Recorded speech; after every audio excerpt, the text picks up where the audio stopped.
గొప్ప గొప్ప సభలు చేసి వేల మందిని కూర్చోబెట్టి తండ్రి ప్రేమను తెలియజేసి మనిషి ప్రేమ చిన్నదనియు మనసులోన ఉన్న మలినం వాక్యముతో పారద్రోలి మాయలోకం మనది కాదని మంచి అంటే వాక్యమేనని దురుపౌలులా వాక్యము తెలిపి వాస్తవమైన జీవితం ఉందని సందేహములో ఉన్న వారిని సత్యములో నడపాలి అగ్నిలో నిండి రక్షించే ఆదరణ నీవు చూపాలి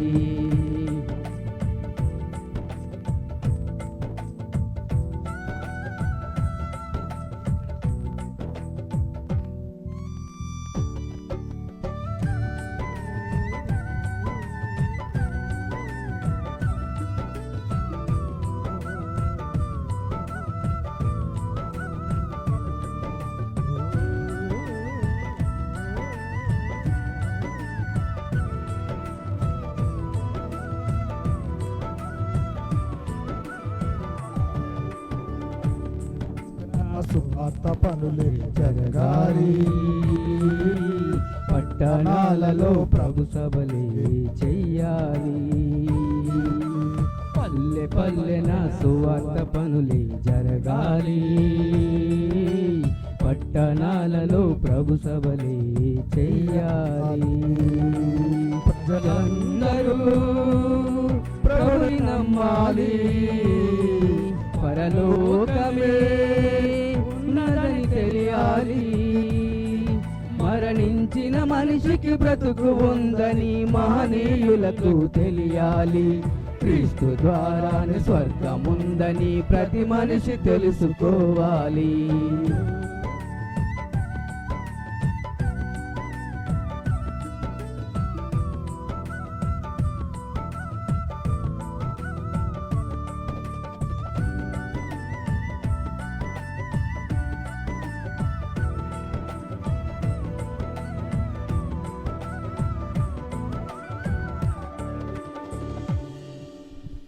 స్తోత్రం. Thank you.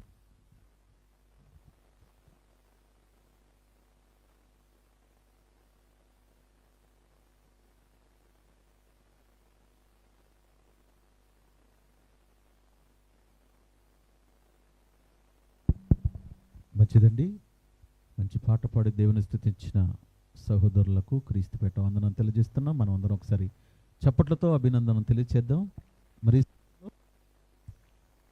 కమలాపూర్ నుంచి వచ్చినటువంటి మరి కృష్ణవేరి సిస్టర్ సంధ్యా సిస్టర్ వారు వచ్చి ఒక పాట పాడి దేవుని స్తుతించవలసిందిగా మరి సమయాన్ని ఇస్తున్నాం. త్వరగా సమయాన్ని సద్వినియోగం చేసుకోవాలి.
కట్టెలపై నీ శరీరం కనిపించదు గంటకు మళ్ళీ మట్టిలోన పెట్టిన నిన్నే గుర్తించదు నీ తల్లి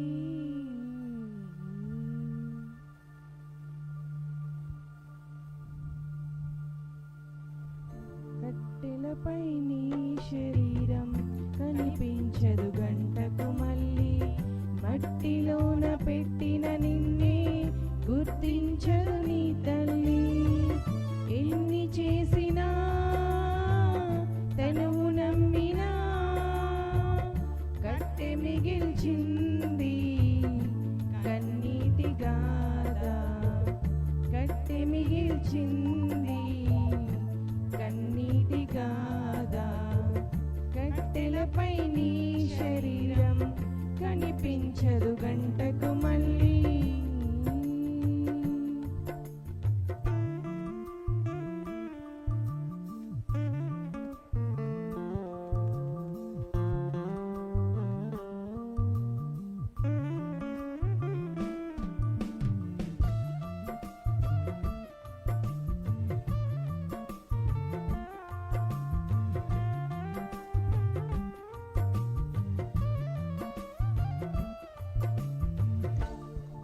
దేవాది దేవుడే తన పోలిక నీకిచ్చెను, తన ఆశ నీలో చూసి పరితపించిపోవాలని. దేవాది దేవుడే తన పోలిక నీకిచ్చెను, తన ఆశ నీలో చూసి పరితపించిపోవాలని. కన్న తండ్రిని మరచి కాటికెళ్ళిపోతావా, నిత్య జీవం విడచి నరకమెళ్ళిపోతావా. కన్న తండ్రిని మరచి కాటికెళ్ళిపోతావా, నిత్య జీవం విడచి నరకమెళ్ళిపోతావా. ఎన్ని చేసినా తనువు నమ్మినా కట్టె మిగిల్చింది కన్నీటి గాథ. కట్టెలపై నీ శరీరం కనిపించదు గంటకు మళ్ళీ, మట్టిలోన పెట్టిన నిన్నే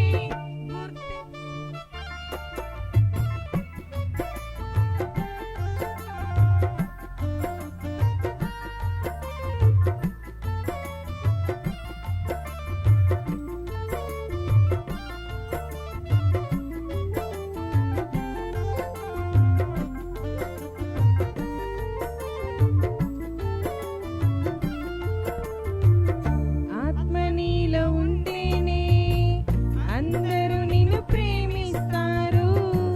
అది కాస్త వెళ్ళిపోతే ఎవరికి నీ అవసరముండదు. ఆత్మ నీలో ఉంటేనే అందరూ నిన్ను ప్రేమిస్తారు. అది కాస్త వెళ్ళిపోతే ఎవరికి నీ అవసరముండదు. కన్నవారే ఉన్నను కట్టుకున్న వారున్నను ఎవ్వరికి కనిపించకని ఆత్మ వెళ్ళిపోవును. కన్నవారే ఉన్నను కట్టుకున్న వారున్నను ఎవ్వరికి కనిపించకని ఆత్మ వెళ్ళిపోవును. ఎన్ని చేసినా తనువు నమ్మినా కట్టె మిగిల్చింది కన్నీటి గాథ.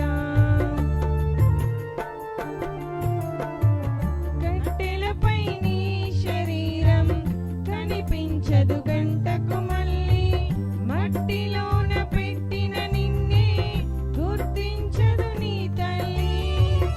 ఎన్ని చేసినా తనువు నమ్మినా కట్టె మిగిల్చింది కన్నీటి గాథ. కట్టె మిగిల్చింది కన్నీటి గాథ. కట్టెలపై నీ శరీరం కనిపించదు గంటకు మళ్ళీ.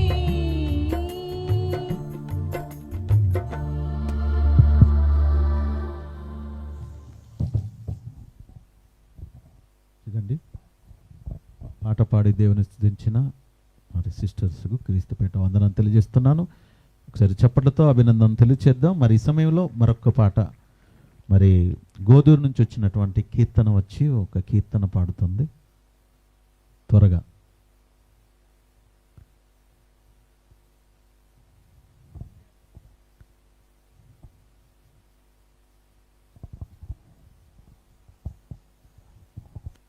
పాట పాడిన వెంటనే విన్న మీరందరూ ఏం చేయాలి? సైలెంట్గా కాదు ఉండవలసింది. ఏం చేయాలండి? అంటే మీకు ఆనందం లేదా? చప్పట్లతో అభినందన తెలియచేయాలి. మనం ఎలాగో పాడేవారిని ఎంకరేజ్ చేయాలి. ఓకే, మంచిదండి.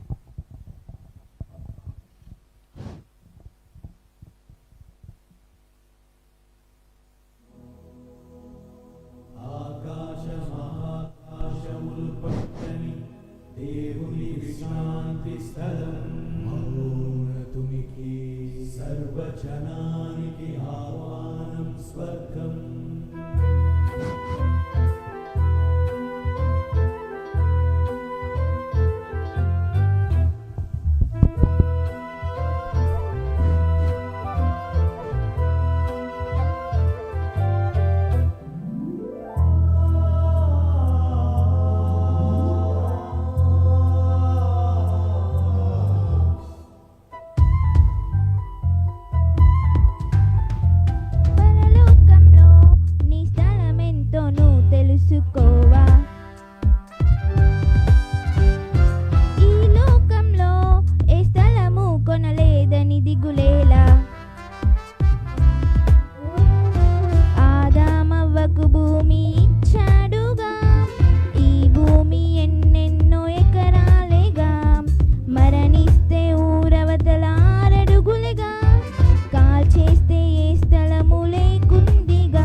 మంచిదండి, వెరీ గుడ్.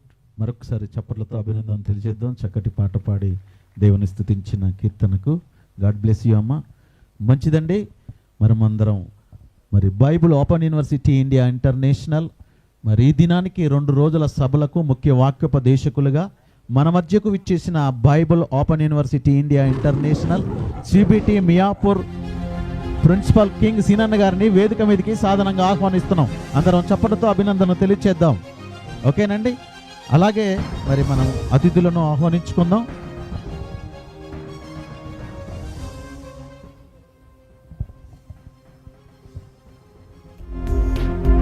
మంచిదండి.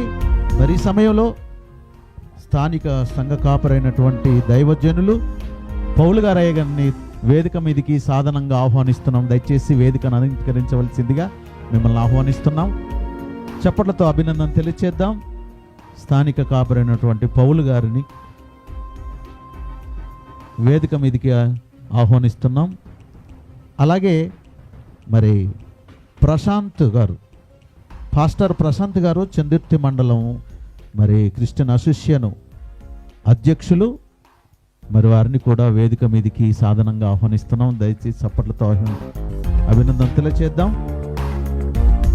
అలాగే మరి పాస్టర్ శాంతి ప్రసాద్ గారిని కూడా వేదిక మీదకి ఆహ్వానిస్తున్నాం. దయచేసి వేదికను అలంకరించవలసిందిగా మిమ్మల్ని ఆహ్వానిస్తున్నాం. శాంతి ప్రకాష్.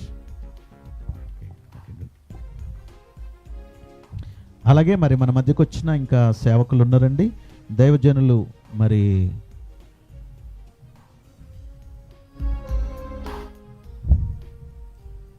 క్రీస్తు సంఘం గోదూరు డేవిడ్ గారిని కూడా వేదిక మీదకి ఆహ్వానిస్తున్నాం. దయచేసి స్టేజ్ని అలంకరించవలసిందిగా మనం చేస్తున్నాం. అలాగే కరీంనగర్ వైస్ ప్రిన్సిపల్ మరి సంసోన్ గారిని కూడా వేదిక మీదకి అలంకరిస్తున్నాం. మరి బౌపేటలో సేవ చేస్తున్న రీసెర్చ్ సెంటర్ బౌపేట కోఆర్డినేటర్ అబ్రహాం గారిని కూడా స్టేజ్ మీదకి ఆహ్వానిస్తున్నాం. దయచేసి మీకు ఏర్పాటు చేసిన చైర్లో మీరు ఆహ్వానితులు కావాలని, ఆశీనులు కావాలని మిమ్మల్ని ఆహ్వానిస్తున్నాం. ఓకే. అలాగే మన మధ్యనున్న దయానందం గారు కూడా వేదికను అలంకరించవలసిందిగా ఆహ్వానిస్తున్నాం. దయచేసి వచ్చి వేదికను అలంకరించవలసిందిగా మనం చేస్తున్నాం.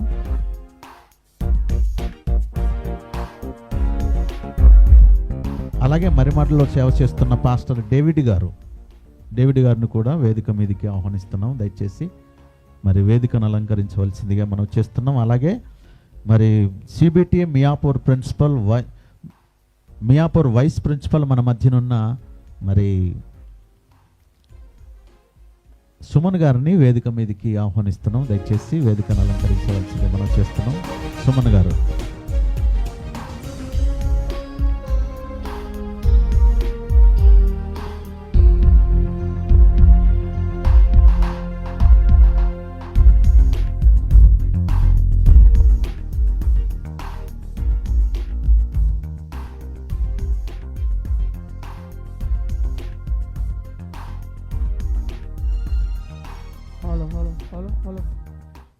మంచిదండి.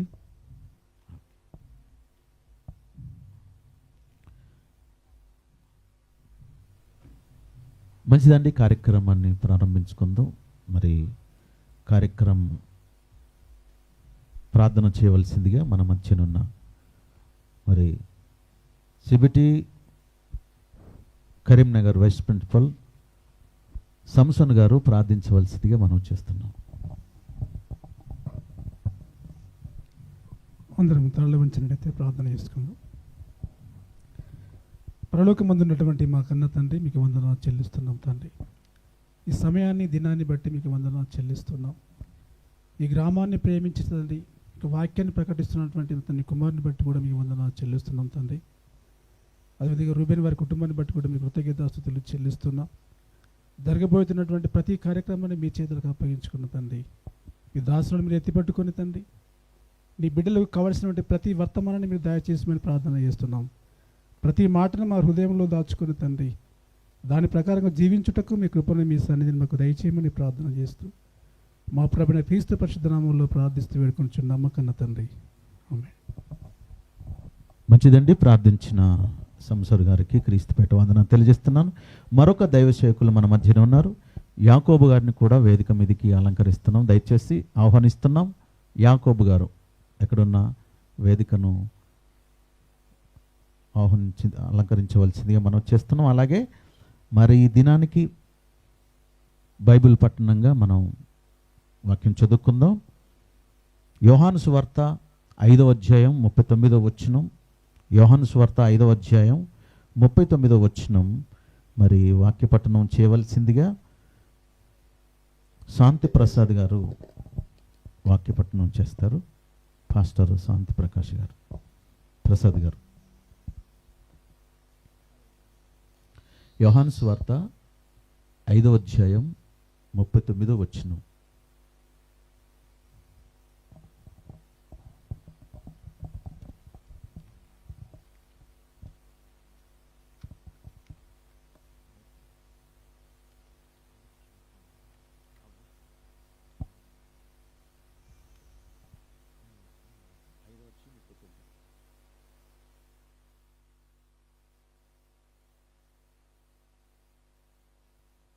మంచిదండి. మరి ఈ సమయంలో మరి పాస్టర్ ప్రశాంత్ చతుర్థి మండల అసోసియేషన్ అధ్యక్షులు గారు వచ్చి మరి వాక్య పఠనం చేయవలసిందిగా ఈ సమయం ఇస్తున్నాం.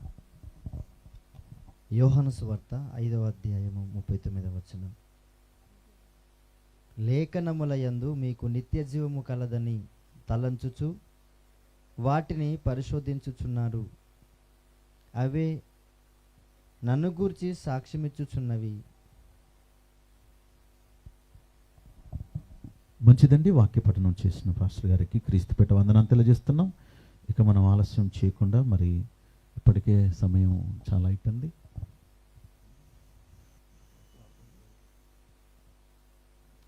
మంచిదండి. మరి ఈ సమయంలో 2 రోజుల సభలకు మరి విచ్చేసిన మీ అందరికీ మరొకసారి క్రీస్తుపేట వందనాలు తెలియజేస్తున్నాను. మరి ఈ దినం కూడా మనం సమయాన్ని సద్వినియోగం చేసుకుందాం. ఇప్పటికే చాలా సమయం అయిపోయింది.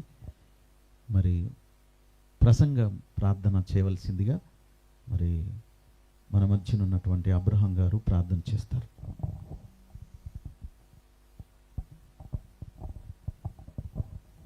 కళ్ళు మూసుకున్నట్లయితే ప్రార్థన చేస్తున్నాం.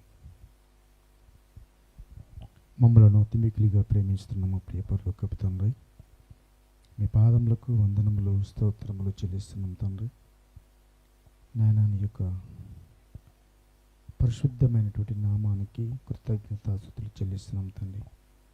నాయన నీ కుమారుడు రూబేనును తండ్రి మీరు ప్రేమించి వారికి ఇచ్చినటువంటి నాయన మంచి ఆలోచనను బట్టి నీకే వందనములు స్తోత్రం చెల్లిస్తున్నాం తండ్రి.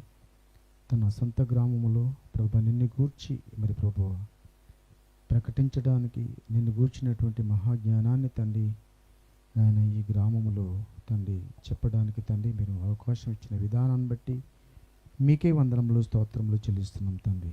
అంతేకాకుండా మరి ప్రభు దూర దేశం నుండి ప్రభు నాయన మా మధ్యలోనికి క్షేమముగా తీసుకొచ్చినటువంటి నాయన శ్రేణుని బట్టి నీకే వందనములు స్తోత్రములు చెల్లిస్తున్నాం తండ్రి. వాక్యము తండ్రి నాయన చెప్పుచుండగా సమయోచితమైనటువంటి జ్ఞానమును దయచేయమని నాయన మీ సన్నిధిలో తండ్రి మేము ప్రార్థన చేస్తున్నాం తండ్రి. చెప్పబడినటువంటి మాటలు తండ్రి మా మాటలు తండ్రి మా వెనుకడిలో దీవించమని ఆశీర్వదించమని ప్రభువాన్ని మీ సన్నిధిలో మేము ప్రార్థన చేస్తున్నాం తండ్రి. వచ్చినటువంటి మీ ప్రియమైనటువంటి పిల్లలు వాక్యమును అపార్థం చేసుకొనకుండా చక్కగా ఆ వాక్యములు ఉన్నవో లేవో చూసుకునే బాధ్యత ప్రతి ఒక్కరికి దయచేయమని ప్రభువాన్ని అసలు మేము ప్రార్థన చేస్తున్నాం తండ్రి. మొదటి నిమిషం నుండి అంత్య నిమిషం వరకు ప్రభా మీ యొక్క ఆత్మ స్వాధీనంలో నడిపించుకున్నామని ఘనత మహిమ ప్రభువులు మీరే ఆరోపించుకున్నామని మా ప్రభువును మీ ప్రియ కుమారుడైనటువంటి యేసుక్రీస్తు నామములో అడిగి ప్రార్థిస్తున్నాము పరమ తండ్రి. Amen amen. మంచిదండి. ప్రార్థించిన అబ్రహం గారికి క్రీస్తుపేట వందనాలు తెలియజేస్తున్నాను. దయచేసి వాక్యం వినేటప్పుడు ఎవరు లేచి బయటికి వెళ్ళకండి. సెల్ ఫోన్స్ సైలెన్స్లో పెట్టుకోండి. దయచేసి కొంచెం సమయం దేవుడి మాటలను మనసు పెట్టి వినాలని ప్రేమపూర్వకంగా మీకు మనవి చేస్తున్నాను. ఎందుకంటే ఈ మాటలు మీకు ఎక్కడ దొరకవండి. ఈరోజు నిజంగా ఇంతమంది ఈ మహాగైన సంగతులు మనం వినగలుగుతున్నామంటే నిజంగా రుబిన్ కవిత ఈ దంపతులు వారి వివాహ దినాన్ని సందర్భాన్ని పురస్కరించుకొని, నిజంగా వివాహ దినాన్ని సందర్భాన్ని పురస్కరించుకొని ఎన్నో కార్యక్రమాలు చేసుకోవచ్చు, ఎంతో ఆనందించవచ్చు. కానీ మంచి మనసుతో ఈ సభలను ఏర్పాటు చేశారు గనుక మనమందరం వారి కోసం ప్రార్థన చేద్దాం. వాళ్ళు కష్టపడి మహాగైన సంగతులను మనకు వినిపించటానికి దూర ప్రాంతం నుంచి నిజంగా మన మధ్యకు వచ్చినటువంటి అనేక సమయం ఇద్దాం. Bible open university India international CBT Miyapur principal అన్నయ్య కింగ్ సీన్ అన్న గారికి ఈ సమయాన్ని అప్పగిస్తున్నాను. చప్పటితో అభినందన తెలియజేస్తూ ఈ సమయాన్ని అన్నయ్యకు అప్పగిస్తున్నాను.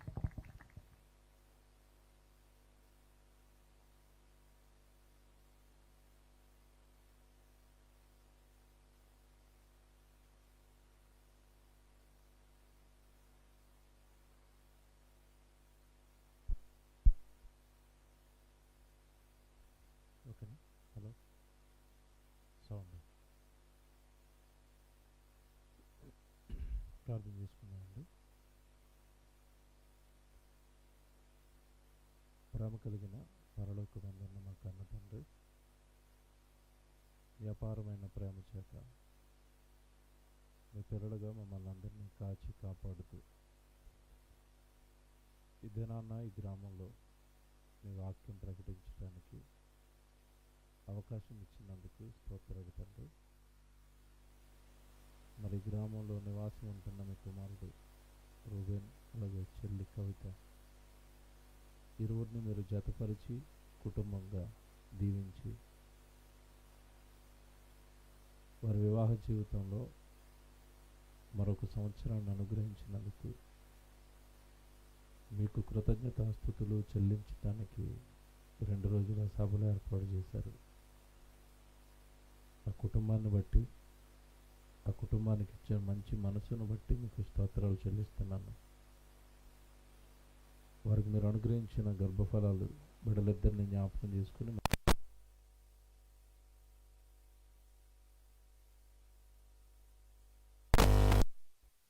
సహకరించడానికి వేదిక మీదకి వచ్చిన దైవజనులందరి కోసం ప్రార్థిస్తున్నాను.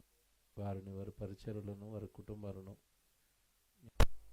ప్రార్థిస్తూ తండ్రి, మీ వాక్యం వినడానికి సిద్ధపడుతున్నాం. మీ తోడును, మీ సహాయాన్ని మాకు అనుగ్రహించమని క్రీస్తు వారి పేరటి ప్రార్థన వినపాలు అడిగి వేడుకొంచున్నాము తండ్రి. ఆమేన్. ప్రియులారా, ఈ ప్రాంతానికి వాక్యం చెప్పడానికి ఆహ్వానించిన తమ్ముడు రూబెన్ కుటుంబానికి చేరువచ్చిన మీ అందరికీ, అలాగే వేదికను అలంకరించిన దైవజనులందరికీ నా ప్రత్యేకమైన వందనాలు తెలియజేస్తున్నాను. దేవుని పిల్లలారా, మరి తమ్ముడు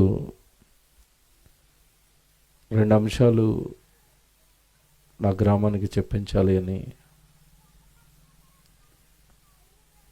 ఆయా ప్రాంతాలలో నేను చెప్పిన అంశాలలో నుండి 2 అంశాలను పాంప్లెట్లు ముద్రించాడు.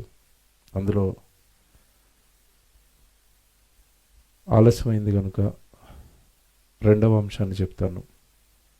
కారణం ఏంటంటే, మొదటి అంశం కాస్త సమయం పడుతుంది. యేసుక్రీస్తుల వారి గురించి, ఆయన చరిత్ర గురించి చెప్పాలి. రేపటి దినం మీరు అవి విందురు. కానీ క్రీస్తు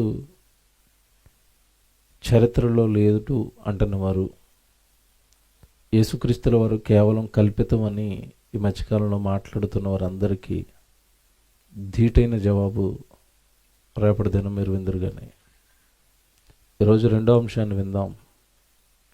అపోస్తలులు సత్యవాక్యమని ఎందుకు ప్రకటించారు? దేవుని పిల్లలారా, మేము ఏ అంశం పెట్టినా సొంత జ్ఞానంతోనో సొంత ఆలోచనతోనో కాక, దేవుడు బైబిల్లో రాయించిన మాటలనే అంశాలుగా పెట్టి ప్రకటించటం అనేది మాకున్న అలవాటు. సత్యవాక్యము అన్న పదాన్ని దేవుడు బైబిల్లో రాయించాడు. అది రాయించటానికి ఒక కారణం ఉంది. ఆ కారణాన్ని మీకు తెలియచేయాలి అని, మీరు పొందుకున్న రక్షణ విషయంలో మిమ్మల్ని మరింత బలవంతుల్ని చేయాలి, అలాగే రక్షణ పొందుకొని వారు ఎవరైనా ఉంటే ఆ రక్షణ యొక్క విలువను గొప్పతనాన్ని మీకు తెలియచేయాలనే ఉద్దేశంతోనే అంశాన్ని వేయటం జరిగింది. దేవుని పిల్లలారా, ఈరోజు ఈ భయంకరమైన లోకం నేరాలతో పాపాలతో ఎటు చూసినా సరే రక్తపు మరకలతో నిండుకుపోయిన లోకంలో మనం కాపురం ఉంటున్నాం. ఎటు చూసిన మరణాలు, ఎటు చూసిన హత్యలు, ఎటు చూసిన అత్యాచారాలు, ఎటు చూసిన భయంకరమైన నేర ప్రవృత్తితో కూడిన మనుషుల మధ్యలో మనం కాపురం ఉంటున్నప్పుడు మన జీవితాలను వాక్యానుసారంగా ప్రభులో కట్టుకోకపోతే, ప్రభు దగ్గరికి వచ్చిన మనము మన నిరీక్షణ పునరుత్థానం, తిరిగి లేవటం, పరలోకం చేరటం. మనం గనక వాక్యం విషయంలో కాస్త భద్రత పాటించకపోతే ప్రభు దగ్గరకు వచ్చి కూడా పునరుత్థానం మిస్ అయిపోయే అవకాశం ఉంది. కారణం ఏంటంటే, దేవుడు ఉన్నాడు అన్న మాట ఎంతైతే వాస్తవమో, దేవుడికి ఆపోజిట్గా మరొక శక్తి లోకాన్ని ఆవరించింది. అది అపవాది, సాతాను. దాని టార్గెట్ ఎప్పుడు లోకస్తులు కాదు, దేవుణ్ణి నమ్మిన పిల్లలే దాని టార్గెట్. సాతాను ఎవరిని మృంగుదనా అని వెతుకుచు తిరుగుచున్నాడు అని బైబిల్లో ఉంటుంది. వెతుకుతున్నాడట అంటే ఎవరు ప్రభువుని నమ్మారు, ఎవరు రక్షణ పొందుకున్నారు, ఎవరు ప్రభువులో విశ్వాసంలో బలపడుతున్నారు, వాళ్ళని లాగేయాలి ఆ విశ్వాసంలో నుంచి, ఆ భక్తిలో నుంచి. సో అపవాది దేవుడి పిల్లలపైన గురిపెట్టి దేవుడి పిల్లల్ని పాడు చేయడానికి ఎన్నో ప్రయత్నాలు చేస్తూ ఉంటుంది. పేతురు గారు రాసిన మొదటి పత్రిక 5వ అధ్యాయం ఒకసారి మీరు 8వ వచనం బైబిల్లో చదవండి. దేవుడు ఎంత స్పష్టంగా రాస్తున్నాడో. నేను చెప్పే ప్రతి మాట మీరు ఒకసారి దయచేసి అందరికీ వినిపిస్తున్నాను. ఒకసారి మీరు బైబిల్లో నేను చెప్తున్న మాటలు ఉంటున్నాయో లేదో చూసుకోండి. అది బైబిల్ ప్రకారం వాక్యానుసారం అయితేనే దాన్ని విశ్వసించండి, నమ్మండి, ప్రభుని హత్తుకోండి వాక్యాన్ని బట్టి. మొదటి పేతురు 5వ అధ్యాయం 8వ వచనం. నిబ్బరమైన బుద్ధి గలవారై మెలకుగా ఉండండి. మీ విరోధి అయిన అపవాది గర్జించే సింహము వలె ఎవరిని మృంగుదునా అని వెతకుచూ తిరుగుచున్నాడు. చూసారండి, అపవాదట నేను ఎవరిని మృంగేయాలి, ఆల్రెడీ లోకం మొత్తాన్ని మింగేశాడు. వ్యభిచారులుగా, దొంగలుగా, నేరస్తులుగా, చంపేవాళ్ళుగా, చచ్చిపోయేవాళ్ళుగా, లోకమే జీవితం అనుకుని ఆత్మను నమ్మక, చచ్చిపోయిన తర్వాత పునరుత్థానం మరొక లోకం ఉందని నమ్మక, చచ్చిపోయిన తర్వాత పాపాలతో చచ్చిపోతే పాతాళానికి వెళ్ళిపోతానని నమ్మక, ఈ భూనాళ్ళ ముచ్చటైన 60-70 ఏళ్ళ ఈ జీవితం గురించి బ్రతికేస్తున్నారంటే వాళ్ళందరినీ అపవాది మింగేసింది. పరలోకం నుండి మనిషి వచ్చాడు, పరలోకంలో ఉన్న తండ్రి దగ్గర నుంచి బయలుదేరి ఈ లోకానికి వచ్చాడు. ఈ లోకంలో తన జీవితాన్ని ముగించుకుని తిరిగి మరలా పరలోకం వెళ్ళిపోవాలి మనిషి. అందుకే బైబిల్లో నరులారా తిరిగి రండి అంటాడు దేవుడు. తిరిగి రండి అంటే అర్థం ఏంటంటే, నా దగ్గర నుంచి మీరు ఆ లోకానికి వెళ్ళారు, అక్కడి నుంచి మరలా నా దగ్గరికి రండి అంటాడు. కానీ పరలోకం నుండి వచ్చిన మనిషి పరలోకం వెళ్ళిపోవాలి అంటే భూమి మీద వాక్యానుసారంగా పరిశుద్ధంగా బ్రతకాలి, దేవుడు కోరుకున్నట్టుగా జీవించాలి. అలా జీవించనివ్వకుండా మనుషులను అడ్డగించి మృంగి వాళ్ళతో తప్పులు చేయించేది, లేదంటే దేవుడు ఒకటి చెప్తే మరొక విశ్వాసంలోనికి నెట్టేసేది అపవాది. దాని టార్గెట్ అది. మీ విశ్వాసాన్ని పాడు చేయాలి, మీ భక్తిని పాడు చేయాలి. దేవుడు బైబిల్లో ఏం చెప్పాడో దాంట్లో నుంచి మిమ్మల్ని ఆగేయాలి. ఓ మాట అడుగుతాను, అందరూ వినండి జాగ్రత్తగా. వాటర్ బాటిల్ తెలదు. అపవాది అనేసరికి దేవుడు అపవాది గురించి మనకు చెప్పాడు. అపవాది గర్జించే సింహము వలె ఎవరిని మృంగుదునా అని వెతుకుచూ తిరుగుతున్నాడు. అమ్మ, సభలో ఉన్న వాళ్ళందరూ ప్రశ్న అడుగుతున్నాను. ఎవరిని మృంగేద్దామని వెతుకుతూ తిరుగుతున్నాడంటే మన దగ్గర కూడా వస్తాడా రాడా? ఏమండి, అపవాది మన దగ్గరకు వస్తుందా రాదా? ఏదైనా తోటలో అవ్వమ్మ దగ్గరికి వెళ్ళిందా? వెళ్ళలేదా? వెళ్ళింది. ఎలా వెళ్ళింది? అమ్మ, అపవాది ఏదైనా తోటలో ఉన్న హవ్వమ్మ గారి దగ్గరికి ఎలా వెళ్ళింది? సర్పం రూపంలో వెళ్ళింది. ఈరోజు మన దగ్గరికి సర్పం రూపంలోనే వస్తుందా? పెద్ద సర్పం వచ్చి, నా పేరు సాతాను, నువ్వు గుడికి వెళ్తున్నావు అంటే ఏంటి, గుడికి వెళ్ళటం మానే అని చెప్తుందా నీతో? రాదు. బాగా ఆలోచించాలి. మీకు ఈరోజు అపవాదిని పట్టిస్తాను, అపవాది చేస్తున్న మాయాజాలాన్ని పట్టిస్తాను. మీకు అపోస్తులు పట్టించారు తొలి శతాబ్దం. నేనేం చేయటం లేదండి, నేను బైబిల్ బాగా చదువుకుంటాను. అపోస్తులు తొలి శతాబ్దంలో పట్టేశారు దాన్ని. వాళ్ళు ఎలా పట్టారో మీకు చూపిస్తాను ఈరోజు. అంతే. మనం ఆ పట్టి శక్తి కనుక మనం సంపాదించలేదంటే అది హాయిగా మన దగ్గరకు వచ్చి మనల్ని నాశనం చేసేస్తుంది. ఓకేనా? తొలినాళ్ళల్లో అపవాది అవ్వమ్మ దగ్గరికి వెళ్ళేటప్పుడు సర్పం రూపంలో వెళ్ళింది.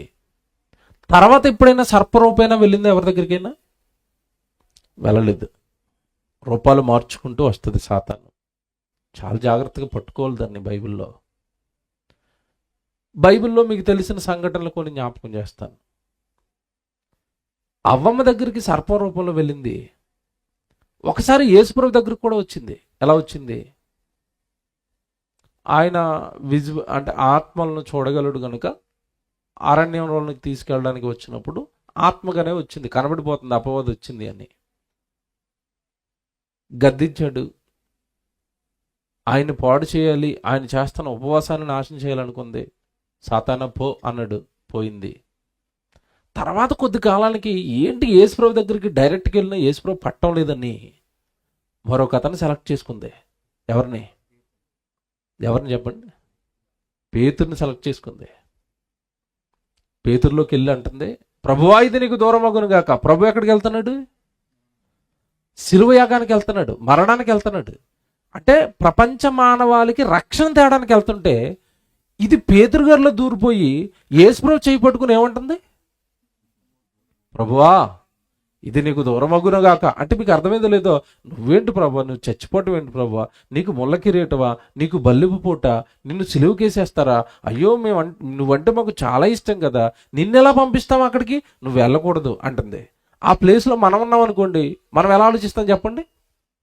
పేతురా, నేనంటే నీకు ఎంత ఇష్టం అయ్యా, నేను చావకూడదని కోరుకుంటున్నాను, నా ప్రియ శిష్యుడు నువ్వు అంట మనమైతే. కానీ యేసుప్రభు ఏమన్నాడు పేతురు వైపు చూసి? పేతురు అన్నాడా? అనలేదు. ఏమన్నాడు? సాతానా నా వెనకకు పో. అంటే అపవాది చూసారా, సమయాన్ని బట్టి సందర్భాన్ని బట్టి ఒక్కొక్కరి దగ్గరికి ఒక్కొక్కరి రూపంలో వస్తుంది. వస్తుందా? వస్తుంది. ఇస్కరియోతు యోధా దగ్గరికి ఎలా వచ్చిందో తెలుసా? యోధా ఏం చేస్తావయ్యా యేసుప్రభు వెనకాల సేవ సేవ సేవ అని తిరుగుతుంటే ఏమొస్తుందా సేవ చేస్తే? ఒక్కసారి మీ ప్రభువుని అప్పగించడానికి ఒప్పుకున్నావా, నీ జీవితంలో ఒక్క వెండి నాణం కూడా చూసి ఉండవు, 30 వెండి నాణాలు ఇస్తానన్నదే. కమిటీ అయిపోయాడు. అంటే ఇస్కరియోతు యోధాను పడగొట్టడానికి వెండి రూపంలో వచ్చింది. 30 వెండి నాణాలు చూసుకో, నీ జీవితం అంతా నువ్వు కాయ కష్టం చేసినా సంపాదించలేవు అన్నదంతే. పడిపోయాడు. ఎవడు ఇందాక చదువుకున్న మాట ఏంటి చెప్పండి? మీరు ఇందాక చదువుకున్న మాట ఏంటి? నిబ్బరమైన బుద్ధి గల వారే మెలకువగా ఉండండి, మీ విరోధి అయిన అపవాది గర్జించే సింహము వలె ఎవరిని మృంగుదునా అని. అంటే ఇప్పుడు మన దగ్గరికి వస్తాడా? పేతురు గారు అదే కదా చెప్తున్నారు, ఎవరిని మృంగుదునా అని తిరుగుతున్నాడు. ఒక నాడు నన్ను కూడా పట్టేశాడు. పక్కన ప్రభు ఉన్నాడు కనుక నేను బతికిపోయాను. నాలో ఉన్న సైతాన్ గాడిని బయటికి లాగేసి నన్ను మంచోడిని చేశాడు. మీ దగ్గరికి వచ్చేస్తాడు, జాగ్రత్త అన్నాడు పేతురు గారు. Very good. దేవుని పిల్లలారా, అపవాది ఎప్పుడు కూడానండి దాని టార్గెట్ ఏంటంటే, మీరు రక్షణ పొందుకున్నారు కదా, యేసుప్రభు స్వరక్షకుడు అని నమ్మి మీ పాపాలు కడుక్కుని బాప్తిస్మం తీసుకుని మీరు రక్షణ పొందుకున్నారు కదా, ఆ రక్షణని నాశనం చేయాలి. అదే దాని టార్గెట్.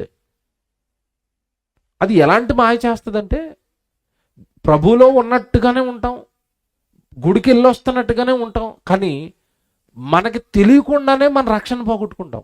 అంత విచిత్రంగా మనుషులను మాయ చేసి పరలోకానికి దూరం చేస్తుంది. ఎలాగో చెప్తాను, నేను బాగా పట్టిస్తాను దాన్ని. అపోస్తులు ఉన్న కాలంలో, అపోస్తులు బోధ చేస్తున్న కాలంలో నుండి బోధకులుగా చక్కగా సేవను జరిగిస్తూ ఆత్మలను రక్షిస్తూ సంఘాలు కడుతున్న కాలంలో అపవాది స్వైర విహారం చేస్తుంది. యేసుప్రభు కాలంలో చేసింది తొక్కి వదిలేశాడు ఆయన. దాని ఆటలు సాగనివ్వలేదు. తర్వాత అపోస్తుల కాలం, అపోస్తులు అసలు విజృంభించారు. అసలు సేవలో ప్రాణాలు సైతం పెట్టేస్తున్నారు, జైలుకి సైతం వెళ్ళిపోతున్నారు, ఆస్తుల అమ్మేస్తున్నారు, ప్రాణాల ఇచ్చేస్తాంరా అంటున్నారు. ఇంకా అసలు వాళ్ళు ఏం చేయాలో తెలియట్లేదండి అపవాదికి. ఏంటి వీళ్ళు ఇంతలా సేవ చేస్తున్నారు, వాక్యం చెప్తున్నారు, ఆత్మలను రక్షించేస్తున్నారు, మనిషి జీవితం గురించి చెప్పేస్తున్నారు, వాళ్ళ పాపాలు కడుక్కోవడానికి యేసుప్రభుని తీసుకెళ్ళిపోతున్నారు సువార్త, మనుషులందరూ మారిపోతున్నారు, పరలోకానికి ఎక్కడ వెళ్ళిపోతారు, నాకు దక్కని ఆ లోకానికి వీళ్ళందరూ వెళ్ళిపోతున్నారు అని అపోస్తుల కాలంలో అది ఏం చేసిందంటే, యేసుక్రీస్తు ఏ సువార్త అయితే బోధించమన్నాడో ఆ సువార్తను పాడు చేయటం ప్రారంభించింది. యేసుప్రభు ఏ వాక్యం అయితే ప్రపంచానికి చెప్పి ఆత్మలను రక్షించండి అని చెప్పాడో ఆ బోధను మార్చేయటం ప్రారంభించింది. ఇది బోధన మార్చేస్తుంది. గలతీలకు రాసిన పత్రిక, పౌలు గారు అలర్ట్ అయిపోయాడు. గలతీ అనగానే మీరు ఆ గలతీ అనగానే ఏమని అర్థం చేసుకోవాలంటే, గలతీ సంఘం అనేసరికి ఒక సంఘం కాదు అది. గలతీ అనేది ఒక పట్టణం ఆ రోజుల్లో. ఆ పట్టణంలో చాలా సంఘాలు కట్టాడు పౌలు గారు. ఆ సంఘాలన్నిటికీ ఒక హెచ్చరిక జారీ చేశాడు ఆయన బ్రతుకున్న కాలంలో. ఏమంటున్నాడు ఒకసారి చూద్దాం. గలతీలకు రాసిన పత్రిక 1వ అధ్యాయం 6వ వచనం చూడండి. 6వ వచనం, క్రీస్తు కృపను బట్టి మిమ్మల్ని పిలిచిన వారిని విడిచి భిన్నమైన సువార్త తట్టుకు మీరెంత త్వరగా తిరిగిపోవడం చూడగా నాకు ఆశ్చర్యమగుచున్నది. ఏ సువార్త తట్టుకు తిరిగారట? ఇంతకాలం మనకి ఏ సువార్త తెలుసు? ఎవరు చెప్పినా సువార్తే కదండి రక్షణ ఏంటి అని మనం అనుకుంటాం. కాదట, సువార్తకి భిన్నమైన సువార్తను దింపిందట. ఎవరు? అపవాది. ప్రారంభం నుంచి దానికి ఉన్న అలవాటు ఏంటంటే, అపవాదికి దేవుడు ఏది చేస్తే దానికి డూప్లికేట్ ఒకటి తయారు చేస్తుంది. ఇది దేవుడు తొలినాళ్ళలో ప్రవక్తలను తయారు చేసేవాడు, ప్రవక్తలను పెట్టేవాడు ఇశ్రాయేలు ప్రజలకి. దేవుడు ప్రవక్తను పెడితే ఇది ఎవరిని పెట్టేది తెలుసా? అబద్ధ ప్రవక్తను పెట్టేది. చూడండి దాని వేషాలు ఎలా ఉంటాయంటే ఇలా ఉంటాయి. మన చూడండి, మన గవర్నమెంట్ అప్పుడప్పుడు నోట్లు మార్చేస్తూ ఉంటుంది. ప్రస్తుతం చాలామందిలో ఉన్న నోటు ఏంటి చెప్పండి? పెద్ద నోటు 500 నోటే కదా, మిగతా ఎన్ని కనపట్లేదు. మరి 2000 నోటు అన్నారు, అది ఎత్తేసినట్టున్నారు. 500 నోటు గవర్నమెంట్ దింపుతుంది. కరెక్ట్గా గవర్నమెంట్ దింపిన నెల రోజుల్లోనే సేమ్ డిట్టో 500 నోటు మార్కెట్లోకి వచ్చేస్తుంది, డూప్లికేట్. 200, 500 నోట్లు ఒకేలా ఉంటాయి. దీని మీద గాంధీ గారు ఉంటారు, దీని మీద గాంధీ గారు ఉంటారు. దీని మీద ఏ బొమ్మలు ఉన్నాయో దీని మీద ఆ బొమ్మలే ఉంటాయి. ఇది ఏ సైజులో ఉందో అది ఆ సైజులో ఉంటుంది. ఇది ఏ కలర్లో ఉందో అది ఆ కలర్లో ఉంటుంది. ఏమంటే దొంగ నోటు ఒరిజినల్ నోటు పక్క పక్కన పెట్టామనుకోండి, డిఫరెన్స్ తెలుస్తుందా? తెలీదు. మనకి తెలీదు, కానీ ఎవరికి తెలుస్తుంది చెప్పండి? బ్యాంకానికి తెలుస్తుంది. అవునా? పెట్రోల్ పంపులో డబ్బులు ఇస్తాం కదండి మనం, ఆయన కూడా పట్టేస్తాడు. ఈ దొంగ నోటు అండి అంటాడు. నీకు తెలియంది వాళ్ళకి ఎలా తెలిసిందని అడుగుతున్నాను నేను. నీకు తెలియలేదు ఈ దొంగ నోటు అని, వాళ్ళకి ఎలా తెలిసింది చెప్పాలి నాకు. బాగా ఆలోచించండి, వాళ్ళకి ఎలా తెలిసింది? వాళ్ళు అదే పనిగా కూర్చున్నారు. దొంగ నోటికి ఒరిజినల్ నోటికి తేడాలు ఏముంటాయని స్పష్టంగా పరిశీలించారు. ఆ తేడా కనపడగానే పట్టేస్తారు వాళ్ళు. ఇది డూప్లికేట్ నోట్ అండి అంటారు. అంటే ఒరిజినల్ ఏదో డూప్లికేట్ ఏదో పట్టుకోవడంలో పట్టు సంపాదించారు వాళ్ళు. ఎవరు? బ్యాంక్ వాళ్ళు, పెట్రోల్ పంప్ వాళ్ళు. తొలి శతాబ్దంలో అపోస్తులు ఏం చేశారంటే, యేసుప్రభు దగ్గర వాక్యం నేర్చుకున్నారు. సువార్త ఎలా ప్రకటించాలో ఆయన బాగా నేర్పించారు. ఆయన దగ్గర వాక్యం నేర్చుకున్నారు. ఆయన నేర్పిందే ప్రజలకు చెప్పుకుంటూ వెళుతున్నారు. కానీ ఈలోపు అపవాదం ఏం చేసిందంటే, భిన్నమైన సువార్తను దింపిందట. అదేనా మీరు చదువుకున్నారు ఇందాక గలతీ 1:6లో పౌలు గారు ఏమంటున్నారు? భిన్నమైన సువార్త తట్టుకు మీరెంత త్వరగా తిరిగిపోవడం చూడగా నాకేమేస్తుంది? అసలు వండర్ అయిపోతానండి నేను చెప్పిన సువార్త ఏంటి, మీరు ఫాలో అవుతున్న సువార్త ఏంటి అనేసాడు అంతే. ఆయన సువార్తలలో భిన్నమైన సువార్త ఉందని చెప్పాడు. ఏమండి, ఈరోజు సేవకులు వాళ్ళ జీవితాలను పణంగా పెట్టి, వాళ్ళ బ్రతుకులను పణంగా పెట్టి, వాళ్ళ కుటుంబాలను పణంగా పెట్టి, సంఘాలు కట్టి తిని తినక ఆత్మలను రక్షించాలి అని సేవ చేస్తున్న సేవకులు చాలామంది ఉన్నారండి.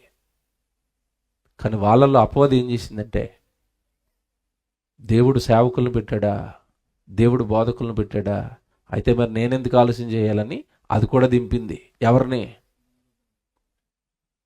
ప్రవక్తలున్న కాలంలో అబద్ధ ప్రవక్తలను దింపింది. బోధకుల కాలం ఇది. ఇప్పుడు ఎవరిని దింపింది?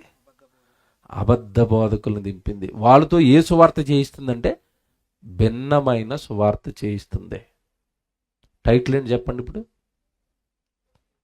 అపోస్తలులు సత్యవాక్యమని ఎందుకు ప్రకటించారంటే, అపోస్తలుల కాలంలోనే ఇది మరొక సువార్తను దింపేస్తే, అలా కాదు, సత్యవాక్యం అంటే ఏంటో మేము చెప్తామని వాళ్ళ ప్రసంగాలు చేయటం ప్రారంభించారు.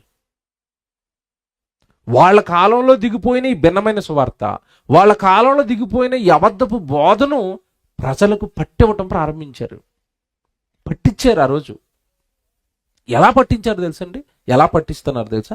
తిమోతికి రాసిన పత్రిక, ఇదే పౌలు గారు తిమోతికి రాశారు పత్రిక. మళ్ళీ 2వ పత్రిక చూడండి. నేను ప్రతిదీ బైబిల్లో చూపిస్తాను, మీరు చూడాలి జాగ్రత్తగా, మీరు ఆలోచించాలి రాత్రి. ఎందుకంటే క్రైస్తవ సమాజాన్ని కాపాడుకోవటం మన బాధ్యత. లేఖనాలను పరిశోధించి అందులో ఉన్న సారాన్ని వెలికి తీసి, అమ్మో దేవుడు ఇంత జాగ్రత్తలు చెప్పాడా ఆత్మరక్షణ పట్ల, వాక్యం పట్లనని బైబిల్ పైన, మన రక్షణ పైన, ఈ రోజున సార్వత్రిక దేవుని సంఘాన్ని కాపాడటం పైన గురుతర బాధ్యత ప్రతి క్రైస్తవుడికి ఉంది. కనుక మనకి స్పష్టంగా వాక్యాలు, లేఖనాలు తెలిస్తేనే తప్ప ఒరిజినల్ ఏదో డూప్లికేట్ ఏదో పట్టుకోవడం చాలా కష్టమైపోతుంది. తిమోతికి పత్రిక రాశాడు కదా, 2వ పత్రిక 2వ అధ్యాయం 15వ వచనం చదువుదాం. తిమోతికి రాసిన, దేవుని ఎదుట తిమోతి నువ్వు ఎలా ఉండాలి తెలుసా? నువ్వు సేవకుడు కదా, నా దగ్గర బాగా వాక్యం నేర్చుకున్నావు కదా, నా కుమారుడు కదా, ఆత్మీయంగా నేను కన్నాను కదా, సేవలో నిలబెట్టాను కదా, ఎఫెసులో ఉన్న సంఘానికి దూతగా, కాపర్గా నేను అక్కడ ఆ సంఘానికి నిలబెట్టాను కదా, పెద్ద సంఘం ఎఫెసు సంఘానికి నేను దూతగా నిలబెట్టాను కదా. నువ్వు సంఘాన్ని ఎలా కాపాడాలంటే, సంఘానికి నువ్వు వాక్యం ఎలా చెప్పాలి అంటే, సంఘంలో ఉన్న ఆత్మలు నువ్వు ఎలా కాపాడాలి అంటే చెప్తున్నాను జాగ్రత్త. నా అనుభవంతో, పౌలు గారు చెప్తున్న మాట్లాడండి, నా అనుభవంతో చెప్తున్నాను ఆయన. పరిస్థితులు బాగోలేదు, అపవాది మనం బాగా సువార్త చేస్తున్నామని చెప్పి అది అబద్ధపు సువార్త, భిన్నమైన సువార్తను అది ప్రజల్లోనికి దింపేసింది నాయన. ప్రజల అమాయకులు, ఏది మంచిదో ఏది డూప్లికేటో తెలియని అమాయకులు వాళ్ళు. కనుక వాళ్ళ విషయంలో నువ్వు జాగ్రత్త వహించి నీ సేవ జాగ్రత్త, ఇదిగో నేను చెప్తున్న జాగ్రత్తలు పాటించు అన్నాడు. ఏం చెప్తాడు ఇంతకీ జాగ్రత్తలు? చదవండి జాగ్రత్తగా. 2వ అధ్యాయం 15వ వచనం. దేవుని ఎదుట యోగ్యునుగాను, సిగ్గుపడనక్కరలేని పనివానిగాను, సత్యవాక్యమును సరిగా ఉపదేశించువానిగాను. ఆ పదవండలం చేయండి. ఏ వాక్యం అట? మేం పెట్టలేదండి, సత్యవాక్యం అని బైబిల్లో ఉంది మాట. నేను ఒక చోట ఎక్కడో ఈ టైటిల్ ఇస్తే ఒక ఆయన అంటున్నారు, వాక్యమే సత్యం కదండి, మళ్ళీ సత్యవాక్యం అని ఎట్టిరేట అంటున్నాడు. మీకు తెలియదయ్యా, సాయంత్రం సభకు వచ్చేయండి మాట్లాడుకుందాం అన్నాను. అంతే కదండి, తెలియని వాళ్ళకి చెప్పాలి కదా. అపార్థాలు చేసుకుంటారు, లోపల ఏదో అనుకుంటారు. మనం బైబిల్లో ఉన్న చెప్తున్నప్పుడు దేవుడి పక్షాన్ని నిలబడి ప్రేమగా చెప్పటమే. విషయం సాయంత్రం చెప్తాను అయ్యా రండి, లేదా నెట్లో ఆల్రెడీ మాట్లాడి పెట్టేశాను అయ్యా ఒకసారి వినండి. క్రైస్తవ్యం ప్రేమ కలిగి ఉండాలి, క్రైస్తవ్యం భరించే శక్తి కలిగి ఉండాలి, క్రైస్తవ్యం సహించగలగాలి. సహోదరుడిని ఒక మాట అన్నా తీసుకోగలగాలి, ఒక మాట అన్నా పడాలి. ఇది క్రైస్తవులకు క్రీస్తు నేర్పిన మార్గం. లేదంటే వివాదం తలెత్తుతుంది, సహోదరుల మధ్య విభేదాలు వస్తాయి. అది సార్వత్రిక దేవుని సంఘానికి క్షేమం కాదు. ఎంత బాగా చెప్తారంటే ఇక్కడ, ఎంత వివరణ ఇచ్చాడంటే పౌలు గారు తిమోతికి, నాయనా నీ సేవ ఎలా ఉండాలి, నీ ప్రసంగాలు ఎలా ఉండాలి అంటే దేవుని ఎదుట యోగ్యునుగా ఉండాలి. దేవుని ఎదుట నువ్వు మనుషులను చూసి ప్రసంగాలు చేయకు, మనుషులు మెప్పు కోసమో మనుషులు బాధపడతారనో ఏది ఆలోచించకు. నీ యోగ్యత, నీ మెప్పు ఎవరి వల్ల కలగాలి అంటే దేవుని వలన. దేవుని ఎదుట నేను ప్రసంగం చేస్తుంటే ఇప్పుడు పరలోకంలో దేవుడు వింటున్నాడు, ఈ సన్నిధిలో దేవుడు అన్నాడు, చుట్టూ దూతలను పెట్టాడు. ఈ భయంతో ప్రసంగం చేయాలి, వాక్యంలో ఉన్నదే చెప్పాలి. సొంత ఆలోచనలు కానీ నాకు బుర్రలో పుట్టినవి కానీ నేను ప్రజలకు చెప్పానా, నేను శాపగ్రస్తుడిని అయిపోతాను, నరకానికి వెళ్ళిపోతాను. అందులోని బోధకులుగా మాకెంత భయం తెలుసండి, బైబిల్లో మాట ఉంటుంది, బోధకులమైన మనకు మరీ కఠినమైన శిక్ష. మామూలుగా విశ్వాసులకి శిక్షట, బోధకులకి ఏంటట మరీ కఠినమైన శిక్షట. ఇంత బైబిల్ పట్టుకుని జీవితాన్ని పరంగా పెట్టి అక్కడికి పోతే ఏం ప్రయోజనం చెప్పండి. అలా వెళ్ళిపోకూడదని తిమోతి గారిని సిట్రేట్ చేస్తున్నాడు. ఏమన్నా తెలుసా, నువ్వు దేవుని ఎదుట ఎలా ఉండాలంటే యోగ్యునిగా, నెక్స్ట్ సిగ్గుపడనక్కరలేని పనివానిగా. బోధకుడు బోధ చేయడానికి సిగ్గుపడవలసిన అవసరం లేదండి. బైబిల్ పట్టుకుని మేము వెళుతుంటే, బైబిల్ పట్టుకుని తిరుగుతుంటే చాలామంది కామెంట్లు చేస్తారు, చాలామంది ఏమిటి దూషిస్తూ ఉంటారు, చాలామంది తిడుతూ ఉంటారు. నో ప్రాబ్లం, ఎందుకంటే బైబిల్ సృష్టికర్త రాయించిన పుస్తకం. నేను ఆయన గురించి మాట్లాడుతున్నా అతిశయం నాలో ఉంది, ఎవరేమనుకున్నా నా హృదయానికి ఎక్కవండి. అలా క్రైస్తవుడు బైబిల్ని పట్టుకోవడం ఒక ధైర్యం, బైబిల్ని పట్టుకోవడం ఒక అతిశయం, బైబిల్లో మాటలు మనం చదువుకోవటం, బైబిల్ మన చేతిలోకి రావడం ఒక భాగ్యం అని ఫీల్ అయినాడు. సిగ్గుపడ్డు. తిమోతితో అంటున్నాడు, నాయన నువ్వు సిగ్గుపడకూడదు, నాయన సిగ్గుపడనక్కరలేని పనివానిగాను సత్యవాక్యమును సరిగా ఉపదేశించు. నువ్వు ఎలాంటి ఉపదేశాలు ఇవ్వాలి, ఎలాంటి ప్రసంగాలు ఇవ్వాలంటే సత్యవాక్యమును సరిగా ఉపదేశించు. అక్కడ పుట్నోట్ చూడండి ఒకటే, అవి ఉపదేశించు అన్న దగ్గర ఒకటి ఉండి కింద ఒక పుట్నోట్లో కింద ఒక మాట ఉంటుంది చూడండి, సరిగా విభజించువానిగా అన్నాడు. అంటే సత్యవాక్యాన్ని సరిగా ఉపదేశించు, సత్యవాక్యమును సరిగా విభజించు అన్నాడు. విభజన అంటే ఏంటి అర్థం? విభజన అంటే విడగొట్టాలి, నువ్వు విడదీయాలి. ఏం విడదీయాలి? అపవాది భిన్నమైన సువార్త అట్టుకొచ్చి సత్యవాక్యంతో భిన్నమైన సువార్తను కలిపేసింది నాయన. ప్రజలకు తెలియటం లేదు, ఏది నమ్మాలో ఏది నమ్మకూడదో తెలియటం లేదు. తిమోతి నువ్వేం చేయాలి అంటే సత్యవాక్యమును సరిగా విభజన జరిగిపోవాలి. పాల్లో నీళ్ళు కలిపేశారు అనుకోండి, ఇవి పాలు ఇవి నీళ్ళు, నేను పక్కకు లాగేస్తానన్న వాళ్ళు చేస్తాను ఎవరైనా ఉంటే ఇక్కడ. పాల్లో కలిపిన నీళ్ళు వేరు చేయగలరా మీరు? కలిసిపోతాయా? కలిసిపోతాయి. కానీ ఒక ఆయన వేరు చేస్తాడు. ఎవరు చెప్పండి? కొనుక్కొని పాలు కేంద్రం అయినా మీటర్ అయ్యగానే చెప్పేస్తాడు, నువ్వు లోటా నీళ్ళు వేసావు పో అవతలకి అంటాడు. ఆయన పట్టాడు. సామాన్య ప్రజలను పట్టమనండి, ఇందులో నీళ్ళు ఉన్నాయని. పాలన్నీ ఎలా ఉంటాయి చెప్పండి? తెల్లగానే ఉంటాయి. అది ఏదో కాచుకుంటేనే తాగుతూనే తప్ప పలచగా ఉన్నాయని మనకు విషయం అనేది తెలీదు. కొంతమంది రైతులకు తెలిసిపోద్ది, ఎప్పుడు అదే పనిలో ఉంటారు కనుక. పౌలు గారు ఏమంటున్నారంటే, నాయన సత్యవాక్యాన్ని విభజించాలి, విడగొట్టాలి అన్నాడు. ఎందుకు విడగొట్టాలంటున్నాడు తెలుసా? జాగ్రత్తగా వినండి, నేను చెప్పే ప్రతి మాట బైబిల్లో ఉంటుంది. సత్యవాక్యమును సరిగా విడగొట్టాయి. అసత్యాన్ని సత్యాన్ని కలిపేసింది అపవాది. కలిపేసిందని ఎక్కడుంది బైబిల్లో? ఇక్కడ చేపట్టండి, మళ్ళీ ఇక్కడికి రావాలి. కొరింథీయులకు రాసిన మొదటి పత్రిక రండి, రెండో పత్రికకి. కొరింథీయులకు రాసిన రెండో పత్రిక రండి. కొరింథీయులకు రాసిన రెండో పత్రిక 2వ అధ్యాయం 17వ వచనం చూడండి. కొరింథీయులకు రాసిన రెండో పత్రిక 2వ అధ్యాయము 17వ వచనం చూడండి. కావున ఇట్టి సంగతులకు చాలిన వాడెవడు? మేము దేవుని వాక్యమును కలిపి చెరిపెడు అనేకుల వలె ఉండక. అంటే అర్థం ఏంటి? తొలి శతాబ్దంలోనే పౌలు గారు, పేతురు గారు, యోహాను గారు అపోస్తులు సేవ చేస్తున్న కాలంలోనే వాక్యాన్ని చాలా మంది ఏం చేశారట? కలిపి చెరిపేశారు. పాలల్లో నీళ్లు కలిపేసినట్టు సత్యవాక్యంలో అబద్ధాన్ని, భిన్నమైన సువార్తను పట్టుకొచ్చి కలిపేశారు. ఏమంటే మీరు మాట్లాడితే సత్యవాక్యం అంటున్నారు, భిన్నమైన సువార్త అంటున్నారు.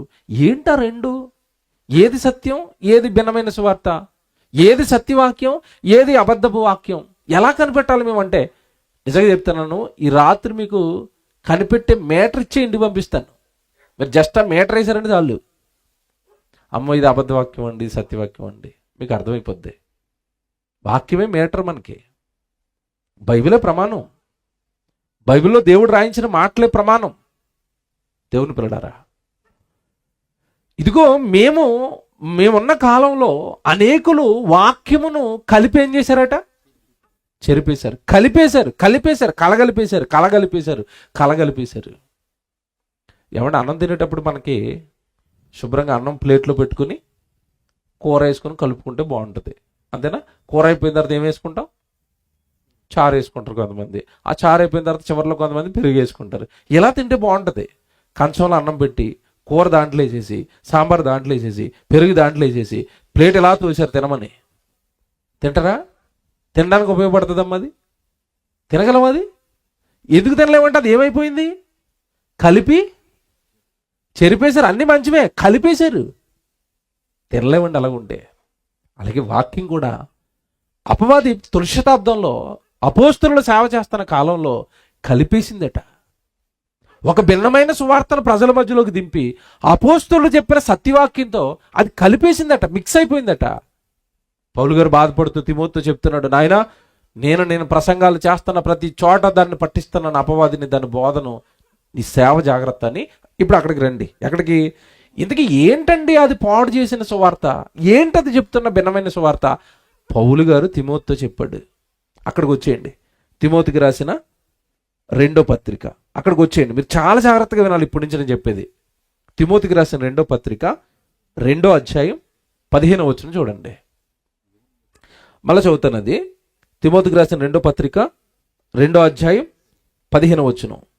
దేవుని ఎదుట యోగ్యునుగాను సిగ్గుపడనక్కరలేని పనివానిగాను సత్యవాక్యమును సరిగా ఉపదేశించు. తిమోతి, నువ్వు సత్యవాక్యమే చెప్పాలి. అపవాద ఆల్రెడీ పాడు చేసి భిన్నమైన సువార్త దింపింది, అది నువ్వు చెప్పకూడదు అన్నాడు. బాగా ఆలోచించాలి నేను చెప్పేది. నువ్వు సత్యవాక్యాన్ని సరిగా విభజించాలి. ఏమండి ఈ మాట ఏదో పొరపాటున వాక్యం అని రాయక సత్యవాక్యం అని పౌలు గారు అలాగ అనేసాడండి అని అనుకుంటున్నారేమో. ఇక్కడ ఒక చోటే కాదండి, మీరు ఇక్కడ చేయిపెట్టండి, మళ్ళీ ఇక్కడికి రావాలి. ఇక్కడే ఉంది విషయం అంతా, ఇక్కడే తిరుగుతాం మనం. పౌలు గారే చాలా పత్రికలు రాశారు. ఇప్పుడు మనం చదువుకున్న పత్రిక తిమోతికి రాసిన పత్రిక. ఇదే పౌలు గారు మళ్ళా ఎఫ్సి పట్టణానికి పత్రిక రాశారు. వాళ్ళంతా అన్యజనులు. ఒకప్పుడు అన్యజనులు ప్రభులోకి వచ్చారు, సంఘంగా చేర్చబడ్డారు. వాళ్ళకు ఒక పత్రిక రాశాడు, ఎఫ్సి పత్రిక. వాళ్ళకి పత్రిక రాసి వాళ్ళను కూడా ఈ అబద్ధపు బోధ లేదంటే భిన్నమైన సువార్త మాయలో పడిపోకుండా పౌలు గారు ఆ సంఘాన్ని కూడా భద్రం చేసుకుంటున్నాడు. ఎలా భద్రం చేసుకుంటున్నాడు? ఎఫ్సీలకు రాసిన పత్రిక తీయండి, ఇక్కడ చేపెట్టండి, మళ్ళీ ఇక్కడికి వద్దరు. కానీ ఎఫ్సీలకు రాసిన పత్రిక 1వ అధ్యాయం 13వ వచనం చదువుదాం. ఎఫ్సీలకు రాసిన పత్రిక 1వ అధ్యాయము 13వ వచనం చూడండి బైబిల్లో. మీరును అని ఉందంటే అందరు చూడండి. 13వ వచనం, మీరును సత్యవాక్యమును అనగా మీ రక్షణ సువార్తను విని క్రీస్తునందు విశ్వాసముంచి వాగ్దానము చేయబడిన ఆత్మ చేత ముద్రింపబడితిరి. ఏమంటే మీరు ఇక్కడ బాగా ఆలోచిస్తే 13వ వచనం ప్రారంభంలో అంటున్నాడు, మీరు సత్యవాక్యమును అన్నాడు. చూడండి, ఇటు పదే ప్రతి చోట పౌలు గారు సత్యవాక్యం ఎందుకంటున్నాడు? ఈ మాట ఎందుకంటున్నాడు? ప్రతి చోట సత్యవాక్యం అంటున్నాడు అంటే ఆయన సేవ చేస్తున్న కాలానికి వాక్యము పొల్యూట్ అయిపోయింది. వాక్యాన్ని కలిపి చెరిపేశారు, వాక్యాన్ని పాడు చేసేశారు, వాక్యాన్ని కలిపి భిన్నంగా రకరకాల బోధలు చేసేస్తున్నారు. ఆ కాలానికి తట్టుకోలేకపోతున్నాడండి పౌలు గారు. ఇది అపోస్తులుడు అని పెట్టాను టైటిల్ నేను. అపోస్తులు సత్యవాక్యం అని ఎందుకు ప్రకటించారు అంటే ఈయన ఒక్కడే కాదు, మిగతా అపోస్తులు అందరూ ఇదే మాట అంటున్నారు. సత్యవాక్యం మేము చెప్పేది జాగ్రత్త, మేము చెప్పేదే సత్యవాక్యం జాగ్రత్త అంటున్నారు వాళ్ళు. యాకోబు గారు రాసిన పత్రిక తీయండి. యాకోబు గారు కూడా ఇదే మాట అంటాడు. చూడండి, ఆయన యాకోబు గారు రాసిన పత్రిక. యేసు ప్రభు ఏమంటే సహోదరులు, తమ్ముళ్ళండి వీళ్ళు. ప్రభు చనిపోయిన తర్వాత సేవలోకి వచ్చారు. ప్రభు చనిపోయి తిరిగి లేచిన తర్వాత సేవకులుగా మారిపోయారు యోధా గారు, ఇప్పుడు మనం చదువుకుంటున్న ఈ యాకోబు గారు. వీళ్ళు ఏమంటే చక్కగా పత్రికలు రాస్తూ ఈ పత్రికల్లో ఏమంటున్నారో ఒకసారి చూడండి. యాకోబు గారు రాసిన పత్రిక మొదటి అధ్యాయము 18వ వచనం చూద్దాం. 18వ వచనం, యాకోబు గారు మొదటి అధ్యాయము ఏమంటే 18వ వచనం, ఆయన తాను సృష్టించిన వాటిలో దేవుడు సృష్టించిన వాటిలో మనము ప్రథమ ఫలముగా ఉండునట్లు సత్యవాక్యము వలన మనలను తన సంకల్పము ప్రకారము యేసుక్రీస్తుల వారిలో రక్షణ ఇచ్చి మరలా తిరిగి కన్నాడు పాపం చేసిన మనలందరినీ. ఇక్కడ కూడా ఆయన అదే పదం ప్రయోగిస్తున్నాడు. చూడండి ఏ పదం వచ్చింది చూడండి అక్కడ మీకు, సత్యవాక్యము వలన. అపోస్తులందరూ ఏంటి సత్యవాక్యం సత్యవాక్యం సత్యవాక్యం సత్యవాక్యం అంటున్నారు ఏంటి అనడానికి కారణాలు ఉన్నాయి. వాక్యాన్ని అనేకులు అంటే ఈ పత్రికలు రాయబడుతున్న కాలం అండి, మీకు కాలం తెలియాలి, జాగ్రత్తగా కాలం తెలియాలి. యేసుక్రీస్తుల వారు 30 సంవత్సరాలకు చనిపోయారు. అపోస్తులకు 20 సంవత్సరాలు 30 సంవత్సరాలు 40 సంవత్సరాలు 50 సంవత్సరాలు సేవ చేశారు ఏమండి ప్రభు తదనంతరం. ఈ పత్రికలన్నీ కూడానండి మీరు చదువుకుంటున్నప్పుడు అండి, ఈ పత్రికలు రాయబడుతున్న కాలం క్రీస్తు శకం 55, క్రీస్తు శకం 58, క్రీస్తు శకం 60, క్రీస్తు శకం 65 ఇలా ఉంటాయి ఈ పత్రికలన్నీ. అంటే సుమారు మొదటి 100 సంవత్సరాల లోపు, అంటే ప్రభు చనిపోయింది 33లో అయితే 100 సంవత్సరాల లోపు అపోస్తులు ఈ పత్రికలన్నీ రాసేశారు సంఘాలకి. అంటే ప్రభు భూమి మీద పుట్టి చనిపోయి తిరిగి లేచిన ఏమంటే సుమారు ఆయన తిరిగి వెళ్ళిపోయిన తర్వాత పరలోకానికి 33 సంవత్సరాల తర్వాత సిరువుకేశారు, చంపేశారు, తిరిగి లేచాడు, మరలా వచ్చాడు, 40 దినాలు కనపడ్డాడు, శిష్యులను దృఢపరిచాడు, సేవలో సాగండి అని చెప్పాడు. అంటే వెంటనే పరలోకానికైనా తిరిగి వెళ్ళిపోయాడు.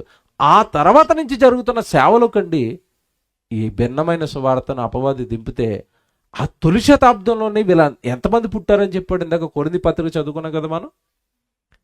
ఇదిగో మీరు మేము వాక్యమును కలిపి చెరిపెడి అనేకుల వలె ఉండక, అంటే మొదటి 100 సంవత్సరాల్లోనే ఈ భిన్నమైన సువార్తను చెప్పేవాళ్ళు ఎంతమంది వచ్చారట?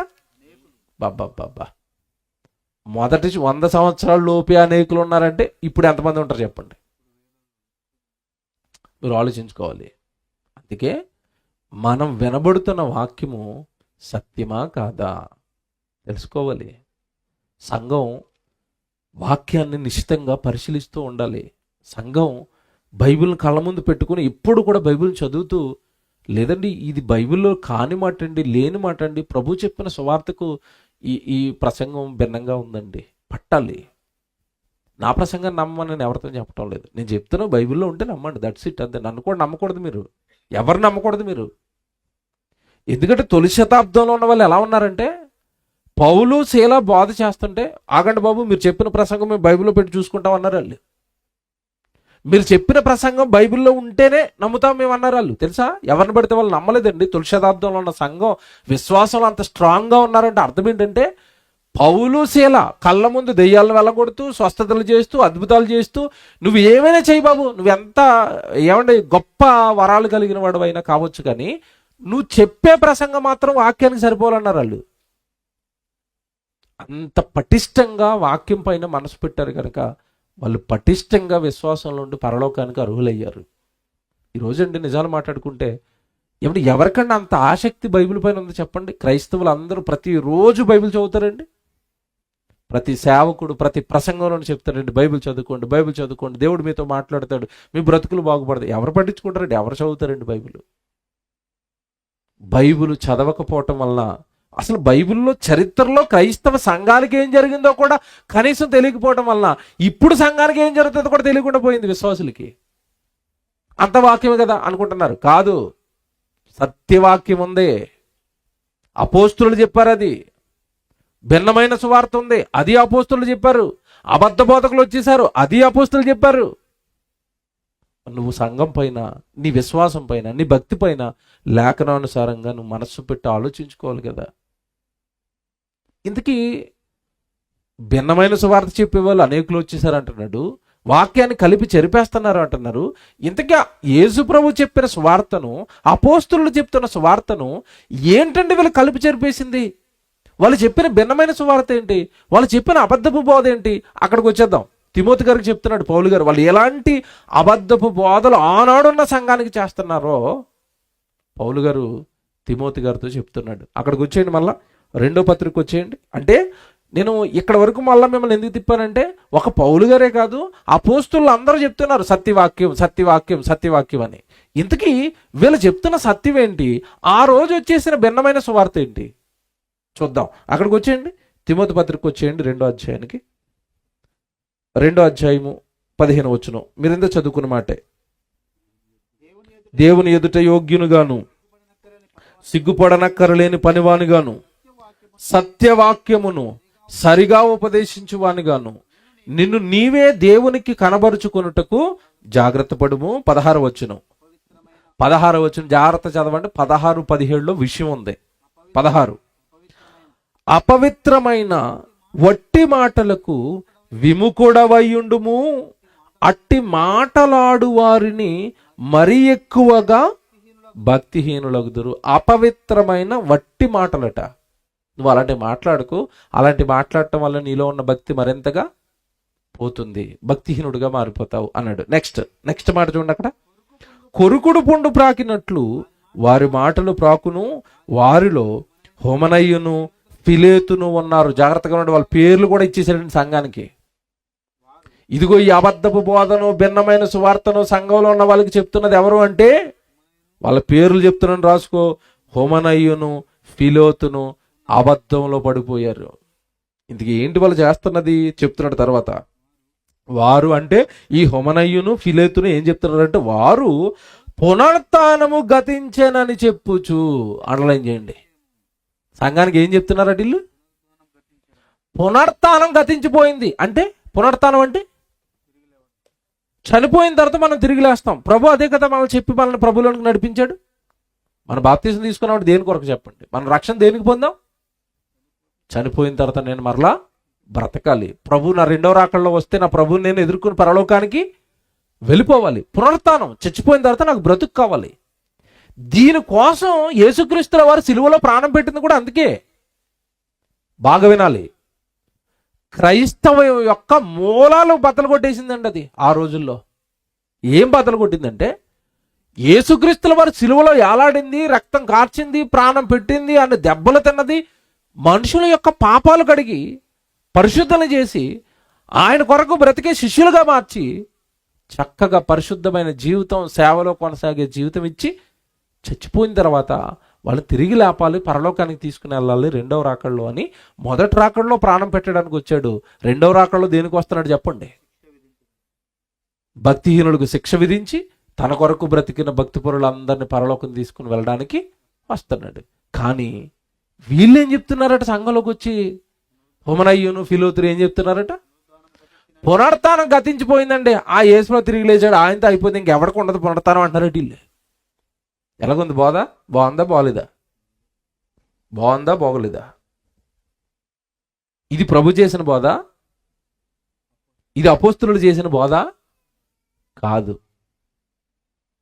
పునరుత్థానం గతించింది. జాగ్రత్తగా మాట రాయడానికి చిన్న మాటగా ఉంది కానీ అక్కడ విషయం పెద్దది. నేను చాలాసేపు చెప్పాలి. అది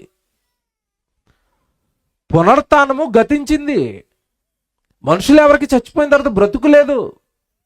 కనుక మన భూమి మీద ఉన్నంతకాలం ఏం చేద్దామంటే ఆదివారం గుడికి వెళ్ళొద్దాం. జాగ్రత్తగా ఉన్నట్టు వాళ్ళు ఏం చెప్పారో ఆ రోజు చెప్తున్నాడు సంఘానికి. ఆదివారం గుడికి వెళ్ళొద్దాం, సోమవారం పని ఉంటే పనికి వెళ్దాం, మంగళవారం పని లేదనుకోండి బార్కి వెళ్దాం, క్లబ్బులకి వెళ్దాం, పబ్బులకి వెళ్దాం, ఏమంటే విందులకి వెళ్దాం, వినోదాలకు వెళ్దాం, తిందాం, త్రాగుదాం, సుఖపడదాం, లెట్స్ ఎంజాయ్ అంటున్నారు వాళ్ళు. ఎందుకు చచ్చిపోయిన తర్వాత బ్రతుకేమీ లేదురా. ఉన్న ఈ బ్రతుకులో ఏం చేయాలి? తినాలి, త్రాగాలి, సంతోషించాలి, గెంతాలి, ఆనందపడిపోయి ఈ జీవితాన్ని అంతా లోకంలో అనుభవించేసి చచ్చిపోవాలి. పునరుత్థానం లేదు, గినరుత్థానం లేదు, అదంతా ఒట్టిది, యేసుప్రభుతో అయిపోయింది అది అన్నారు. ఎలాగుంది అంటే క్రైస్తవ విశ్వాసుల భక్తిని నాశనం చేశారు. పునరుత్థానం లేదు అన్నప్పుడండి ఎవరికైనా ప్రభు వస్తాడన్న భయం ఉంటుందండి? ఉంటుందా? పునరుత్థానం ఉంది అంటే భయపడతాడు. అమ్మో నన్ను తిరిగి లేపుతాడో లేదో అంటే సమాధుల్లో నుంచి, నన్ను పరలోకానికి తీసుకెళ్తాడో లేదో అంటే ప్రభు అని భయపడతాడు. ఆ భయం లేకుండా చేసిందండి సంఘానికి అపవాది. పునరుత్థానం లేదు, చచ్చిపోయిన తర్వాత బ్రతుకు లేదు. ఈరోజు బోధలు వింటుంటేనండి ప్రభు ఏది వద్దన్నాడో, ప్రభు ఏది చెయ్యొద్దన్నాడో అవే బోధలు చేస్తారండి. భిన్నమైన సువార్త ఎలా ఉంటుందంటే అసలు వాళ్ళ ఆలోచనలు పునరుత్థానం మీద, చచ్చిపోయిన తర్వాత నేను బ్రతకాలి, పరలోకం వెళ్ళాలి, నా జీవితంలో ఏమైనా పాపాలు ఉన్నాయేమో, నా జీవితంలో ఏమైనా నేరాలు ఉన్నాయేమో, వీటి మీదండి అసలు ఫోకస్ లేదండి. ఇప్పుడు కూడా ఏం తినాలి, ఏం త్రాగాలి, ఏమి ధరించుకోవాలి, ఏమి సంపాదించాలి, దేవుని ఎప్పుడు ఆశీర్వాదాలు అడుగుతూ ఉండాలి. ఈ లోకంలో డబ్బు కూర్చుకుని, ఈ లోకంలో ధనం కూర్చుకుని ఈ లోకాన్ని అనుభవించాలనుకుంటున్నారే తప్ప ప్రభు రెండో రాకడిని ఎదుర్కోవాలి. పునరుత్థానం ఉంది. ఒకవేళ రేపే వచ్చేస్తే నా జీవితం ప్రభులో లేదు కదా. సువార్త భారాన్ని నా మీద మోపాడు కదా. మోపాడా? మీరు సర్వలోకానికి వెళ్ళి సర్వ సృష్టికి ఏం చేయాలి? సువార్తను మీరు చేయండి అంటే అపవాదం ఏం చేసిందంటే సువార్త చేస్తే పరలోకానికి పోతాడు, పునరుత్థానం వస్తుంది. ఇదేం చెప్పిందంటే సువార్తకి వెళ్తే ఏమొస్తుంది భయ్ నీకు, సేవ చేస్తే ఏమొస్తుంది నీకు, పనికెళ్ళు 2000 వస్తాయి, ఇంటికి రా చికెన్ తెచ్చుకో, వచ్చేటప్పుడు కిలో చికెను, వస్తా ఒక బాటిల్ తెచ్చుకో, చక్కగా ఫ్రై చేసుకో, బాటిల్ పక్కన పెట్టుకో, టీవీ పెట్టుకో, పెద్ద సౌండ్ హోమ్ థియేటర్లో, పాటలు విను, చికెన్ తిను, మందు తాగు, పడుకో. ఎలాగుంది ఇది? ఉన్నంతకాలం సంపాదించు, ఆ సంపాదించిన డబ్బుతో తిను, త్రాగు, గెంతు, ఆనందించు. పునరుత్థానం పెట్టి చచ్చిపోయింది వాడి జీవితం పెట్టి లేదు వస్తుంది అని అంటుంది. ఇప్పుడు చెప్పండి, నేను మాట్లాడుతాను మిమ్మల్ని, సభలో ఉన్న వాళ్ళందరినీ. లోకంలో డబ్బు, తిండి, తిందాం, త్రాగుదాం, ఆనందిద్దాం, ఈ బోధ బాగుంటుందా? యేసు వస్తున్నాడు, తప్పు చేయకండి, పాపాలు చేయకండి, నువ్వు ప్రభు కొరకు బ్రతకండి, సువార్తకి వెళ్ళండి, సేవకుడికి తోడుగా ఉండండి, సంఘంలో ఎప్పుడు ప్రార్థన చేసుకుంటూ ఉండండి, సంఘంలో ఎప్పుడు వాక్యం వింటూ ఉండండి, ప్రభు వస్తాడు, రాకడికి సిద్ధపడండి. ఈ రెండాట్లో ఏ బోధ నచ్చుతుందో ప్రజలకు మీరు చెప్పాలా? ఏది నచ్చుతుందండి? ఇటు పక్కదా? ఇది అందరికీ ఇష్టం. అప్పుడు అపవాదం ఏం చేసిందంటే, ఓహో పునరుత్థానం లేదు, ఏమి లేదు, తిందాం, త్రాగుదాం, ఎంజాయ్ చేద్దామంటే వీళ్ళు నా పక్కకు వస్తారనమాట అని వాళ్ళందరికీ ఆ బాధ చెప్పి లాగేసింది. అది అందులో వీళ్ళిద్దరు పడిపోయారట. ఎవరు? హోమనయ్యును ఫిలోతును. వీళ్ళు సంఘంలోకి వచ్చి ఏం చెప్తున్నారట? పునరుత్థానం లేదంట, ఒత్తిడి అపోస్తులు చెప్తున్నది, చచ్చిపోయిన తర్వాత జీవితం ఏమి లేదట, కాబట్టి మనం బతుకున్నంతకాలం రండి, బాటిల్కి వెళ్దాం, విందు చేసుకుందాం, వినోదాలు చేసుకుందాం, చచ్చిపోయిన తర్వాత బతికేం లేదట, రండి ఆనందిద్దాం అంటున్నారు వాళ్ళిద్దరు. భిన్నమైన సువార్త ఎలా ఉంటుందో రాత్రి మీరు లోతుగా ఆలోచిస్తే దొరుకుతుంది. అది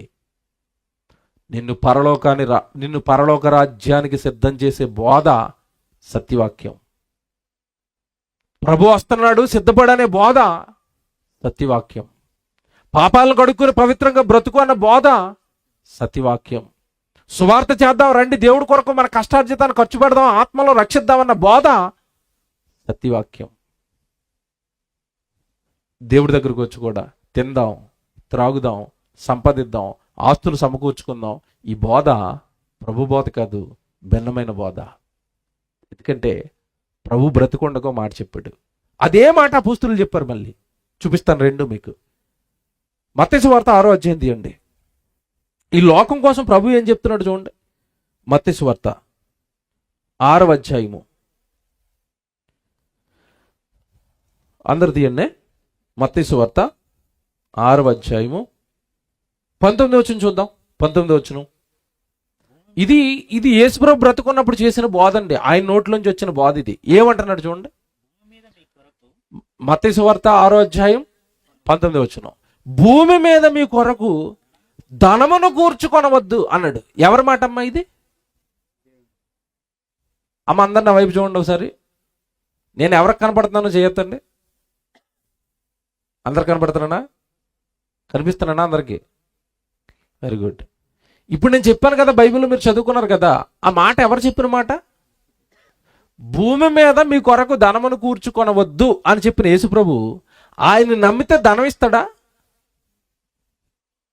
ఆలోచిద్దాం. పోనీ ఇంకోటి చెప్తాను మీకు అది అర్థం కాకపోతే, మనం యేసుప్రభుని బాగా భక్తి చేస్తామా, అపోస్తులను బాగా భక్తి చేస్తారా? ఎవరి భక్తి పెద్దది? అపోస్తులుడి భక్తి పెద్దది. ఒకవేళ యేసుప్రభు డబ్బిస్తాడు, దీవిస్తాడు, ధనమిస్తాడు ఈ లోకంలో అనుకుంటే మనకంటే ముందు ఎవరికి ఇచ్చి ఉండాలి? అపోస్తులకి ఇచ్చాడా? ఇచ్చాడా అన్న వాళ్ళు ఒకరు చేయొద్దండి. నాకు కనపడలేదు బైబిల్. చిన్నప్పుడు సండే స్కూల్ అప్పుడు నుంచి చదువుకున్నాను బైబిల్. నాకు కనపడలేదు ఎక్కడ. ఇవ్వలేదు అపోస్తులకి. అపోస్తులకి ప్రభు ఇచ్చింది ఏంటో తెలుసా? యోహాను సువార్త 17వ అధ్యాయం, వారికి నీ వాక్యం ఇచ్చి ఉన్నాను అంటాడు. ఆస్తులు ఇవ్వలేదు. ఏమిచ్చాడు? వాక్యం ఇచ్చాడు. ఎందుకో వాక్యం ఇచ్చాడు? డబ్బిస్తే 60-70 ఏళ్ళు బతుకుతావు, వాక్యం ఇస్తే నిత్య జీవానికి వెళ్ళిపోయి నిరంతరము బతుకుతావు. ఆత్మను రక్షించుకోవాలంటే ఉండాల్సింది డబ్బు కాదు, ఏముండాలి? వాక్యం. ఆత్మలను రక్షించుటకు శక్తి కలిగిన వాక్యం. కనుక అపోస్తులకు ప్రభు ఏమిచ్చాడు? వాక్యం ఇచ్చాడు. ధనం విషయంలో ఏం చెప్తున్నాడు? భూమి మీద మీ కొరకు ధనమును కూర్చుకొనవద్దు. ఒకవేళ ఏదైనా స్థితి కలిగి మీ దగ్గర ధనం ఉందనుకోండి, అది కూడా ప్రభుకి మీరు ఇచ్చేయండి. పరలోకంలో మీ కొరకు ధనమును కూర్చుకోనండి. అదే ఉంది మాట. నెక్స్ట్ అక్కడే చదవండి. భూమి మీద మీ కొరకు ధనమును కూర్చుకొనవద్దు, ఇక్కడ చెమ్మెటయు తుప్పును తినివేయును, దొంగలు కన్నము వేసి దొంగలెదురు, పరలోకమందు మీ కొరకు ధనమును కూర్చుకొనుడి. అండర్లైన్ చేసుకోండి. ఎక్కడ కూర్చుకోవాలంటే ధనం? పరలోకంలో. పరలోకంలో ధనం ఎలా కూర్చుకుంటాం? ఈరోజు రూబేన్ ఉన్నాడు కదా, ఈ 2 రోజుల సభలకండి తక్కువలో తక్కువ అంటే ఒక 40-50 వేలు ఖర్చు అయిపోద్దండి. తక్కువలో తక్కువ, ఎంత తక్కువ ఖర్చు పెట్టినా 40 నుంచి 50 వేల రూపాయలు ఖర్చు అవుతుంది. ఇప్పుడు ఆ కుటుంబం 50 వేలు ఉంటే ఆ చెల్లికి బంగారం కొనుక్కోవచ్చు, పిల్లలకి ఏదైనా వస్తువులు కొనుక్కోవచ్చు, ఇంట్లో ఏదో ఒక ఫ్రిడ్జ్ కొనుక్కోవచ్చు, లేదంటే ఒక బండి కొనుక్కోవచ్చు, మోటార్ సైకిల్, బోల్డ్ వస్తువులు వస్తాయి 40-50 వేలు పెడితే. కానీ 40-50 వేలు దేనికోసం ఖర్చు పెడుతున్నారు వాళ్ళు? నా గ్రామానికి సువార్త ప్రకటింపబడాలి, అందించాలి. ఇప్పుడు రూబేను ఖర్చు పెట్టిన 40-50 వేలు ఎక్కడ దాచుకున్నాడు చెప్పండి? ఎక్కడ దాచుకున్నాడు? పరలోకంలో. మీకు విషయం తెలుసా? పరలోకం ఇంట్రెస్ట్ చెప్తాను. భూమి మీద మీరు బ్యాంకులో వేసారనుకోండి, ఇంట్రెస్ట్ ఎంత ఇస్తాడు? 4%. పరలోకంలో ఇంట్రెస్ట్ ఎంత ఇస్తాడు తెలుసా? 100%, 100 రెట్లు. ఎవడేవాడు? 40 వేలు ఖర్చు పెట్టాడు అనుకోండి, ఇంటూ పక్కన 100 వేసుకుని రెడీగా ఉండటమే రూబేన్. ఇంటూ 100, ఎన్ని వేలైతే అన్ని వేలు పరలోకంలో కూర్చుకోవటం. అంటే భూమి మీద నా నామము నిమిత్తము, సువార్త నిమిత్తము, సేవ నిమిత్తము మీరు ఏ రూపాయి ఖర్చు పెట్టినా 100 రెట్ల ఫలాన్ని మీరు తిరిగి మరలా పరలోకంలో పొందుకుంటారు, అనుభవిస్తారు. కనుక మీరు భూమి మీద ధనమును కూర్చుకొనవద్దు. ఎక్కడ కూర్చుకోవాలి? పరలోకం. ఇదే బోధ యాస్టీస్గా అపోస్తులు చేస్తున్నారు. కానీ ఆ హుమనయ్యను, ఫిలోతును ఇలాంటి వాళ్ళు జాయిన్ అయ్యి ఏమంటున్నారంటే, పునరుత్థానం లేదు, చచ్చిపోయినారు, జీవితం ఏమి లేదండి, మీరు సంపాదించుకున్న డబ్బుతో అంతా తిందాం, త్రాగుదాం, బంగారం కొనుక్కుందాం, పొలాలు కొనుక్కుందాం, ఇల్లులు కట్టుకుందాం, మేడలు కట్టుకుందాం, ఇచ్చేశారు వాళ్ళు. అందుకే తిమోతి గారు మళ్ళీ ఏమంటున్నారు అంటే, తిమోతి గారితో పౌలు గారు ఏమంటున్నారు అంటే, నాయనా ప్రభు చెప్పిన బోధే నువ్వు చెయ్యాలి. మళ్ళా చెప్తున్నాను తిమోతి, సువార్తను మనం పాడు చేయకూడదు. ఎందుకంటే భూమి మీద మీకు ధనం వద్దు, పరలోకంలో కూర్చుకోండి అని ప్రభు చెప్పిన తర్వాత నువ్వు ఎట్టి పరిస్థితుల్లోనూ ప్రభు బోధన దాటి బయటకు వెళ్ళకు. ప్రభు చెప్పిందే చెప్పానాడు అంతే. తిమోతి దగ్గరికి వచ్చేయండి. తిమోతికి రాసిన మొదటి పత్రికలో ఇదే మాట మళ్ళీ పౌలు గారు తిమోతి గారితో చెప్తూ, నువ్వు ఇదే బోధ చేయాలి, సత్యవాక్యమే చెప్పాలి, నువ్వు బైబిల్లో ఉన్నదే చెప్పాలి నువ్వు అంటున్నాడు. తిమోతికి రాసిన మొదటి పత్రిక తీయండి, బైబిల్ తీయండి, 5వ అధ్యాయానికి రండి. 5వ అధ్యాయానికి, తిమోతికి రాసిన మొదటి పత్రిక 6వ అధ్యాయం అండి, క్షమించండి, 6వ అధ్యాయానికి రండి. తిమోతికి రాసిన మొదటి పత్రిక 6వ అధ్యాయము 9వ వచనం చూద్దాం. 9వ వచనం చూడండి. యేసుప్రభు చెప్పిన బోధ మళ్ళా పౌలు గారు చెప్తున్నారు అక్కడ తిమోతితో, తిమోతి నువ్వు సంఘానికి ఇదే బోధ చేయాలి. 9వ వచనం, తిమోతికి రాసిన మొదటి పత్రిక 6వ అధ్యాయం 9వ వచనం. ధనవంతులగుటకు ఆపేక్షించువారు శోధనలోను ఉరిలోను అవివేకయుక్తములకు హానికరములైన అనేక దురాశలలోనూ పడుదురు. ధనాపేక్ష వద్దు. ధనాపేక్ష నీలోనికి వచ్చిందా మాయలో పడిపోతావు. అననీయ సప్రాలకి ఏమొచ్చింది చెప్పండి? దేవుడికి ఇస్తానని మాట ఇచ్చిన తర్వాత వాళ్ళకి ఏమొచ్చింది? ధనాపేక్ష. ఇస్తానన్న దాంట్లో సగం దాచుకున్నారు, చచ్చి అక్కడికి వెళ్ళిపోయారు. నరకానికి పోయారు. అందుకే అంటున్నాడు, ధనాపేక్ష సమస్తమైన కీడులకు మూలం. ఒకడి కలిమి విస్తరించుట వాని జీవానికి మూలం కాదు. యేసు మాటది లోకసువార్తలో ఉంటుంది. నీ కలిమి విస్తరించిందా, నీ జీవాన్ని పోగొట్టుకుంటావు, పరలోకాన్ని పోగొట్టుకుంటావు అన్నాడు. అంతే. ధనవంతులు పరలోక రాజ్యంలో ప్రవేశించుట దుర్లభము. ఎన్ని మాటలండి! నేను రాత్రంతా చూపిస్తాను అవన్నీ, కానీ టైం లేదు. నేను చెప్తున్న ప్రతి మాట బైబిల్లో ఉంది. ఇప్పుడు తిమోతి గారితో ఏమంటున్నాడంటే 10వ వచనం చదవండి. 10వ వచనంలో ఏమంటున్నాడు? 10వ వచనంలో ఎందుకనగా ధనాపేక్ష సమస్తమైన కీడులకు మూలము, కొందరు దానిని ఆశించి విశ్వాసము నుండి బాబా అంటే ధనాపేక్ష దేంట్లోంచి బయటికి లాగేసిందట? విశ్వాసంలో నుంచి. ఇస్కరియోతు యోధాను విశ్వాసంలోంచి బయటికి లాగేసింది ఏంటి చెప్పండి? 30 వెండి నాణాలనే ధనాపేక్ష.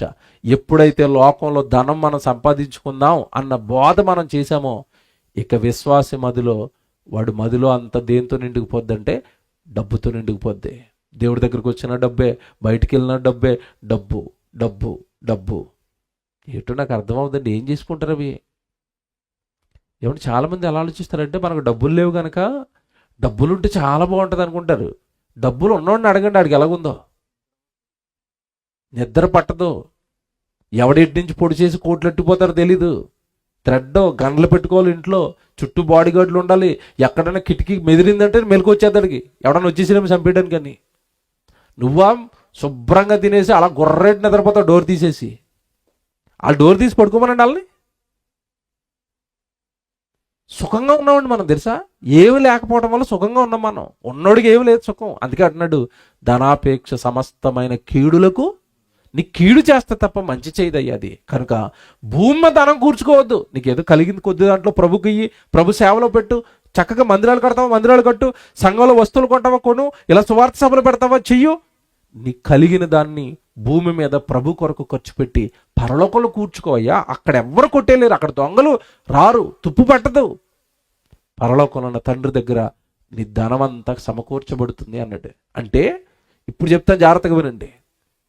ఏది భిన్నమైన సువార్త అంటే, మనిషిని పరలోకం కొరకు సిద్ధం చేయకుండా డబ్బను, వెండను, బంగారమను, హుమనయ్యను, ఫిలోతును, ఈ లోకంలో ఉన్న వాటిపైన మనసులు వాళ్ళని ప్రేరేపించి, పునరుత్థానం లేదు, ఏం లేదు, అది ఎప్పుడో గతించిపోయింది, లెట్స్ ఎంజాయ్, తిందాం, త్రాగుదాం, సంపాదించుకుందాం అన్న బోధన చేసుకుంటూ వెళ్ళిపోయారు వీళ్ళు. ఏమంటే ఇది ఇందా మీరు చదువుకున్న మాట, అది ఎక్కడుంది? అది ఎవరితో చెప్తున్నారు? అది తిమోతి గారితో పౌలు గారు చెప్పారు. ఇదే ప్రస్తావన వల్ల కొరింథీ పట్టణంతో చెప్తున్నాడు. అంటే గలతీ పట్టణంతో చెప్తున్నాడు, ఎఫ్సి పట్టణంతో చెప్తున్నాడు, తిమోతి గారికి చెప్తున్నాడు. తిరిగి మళ్ళీ ఇప్పుడు నేను మళ్ళీ చూపిస్తాను. కొరింథీ పట్టణాన్ని కూడా ఇదే పత్రిక రాశాడు. అయ్యా కొరింథీ పట్టణంలో ఉన్న సంఘాలారా, వచ్చేసింది దొంగ సువార్త. ప్రభు ప్రాణం పెట్టింది మిమ్మల్ని పరలోకం చేర్చడానికి. వీళ్ళేమో వచ్చి పరలోకం లేదు, ఏం లేదు, పొందుతాను లేదు, బతికినంతకాలం భూమి మీద తిందాం, త్రాగుదాం, ఎంజాయ్ చేద్దామని బోధలు చేస్తున్నారు. జాగ్రత్త మీ ఆత్మలు అంటున్నాడు. కొరింథీ పట్టణానికి చూడండి ఏమంటున్నాడు. కొరింథీ పట్టణానికి ముగించేస్తాను త్వరగా.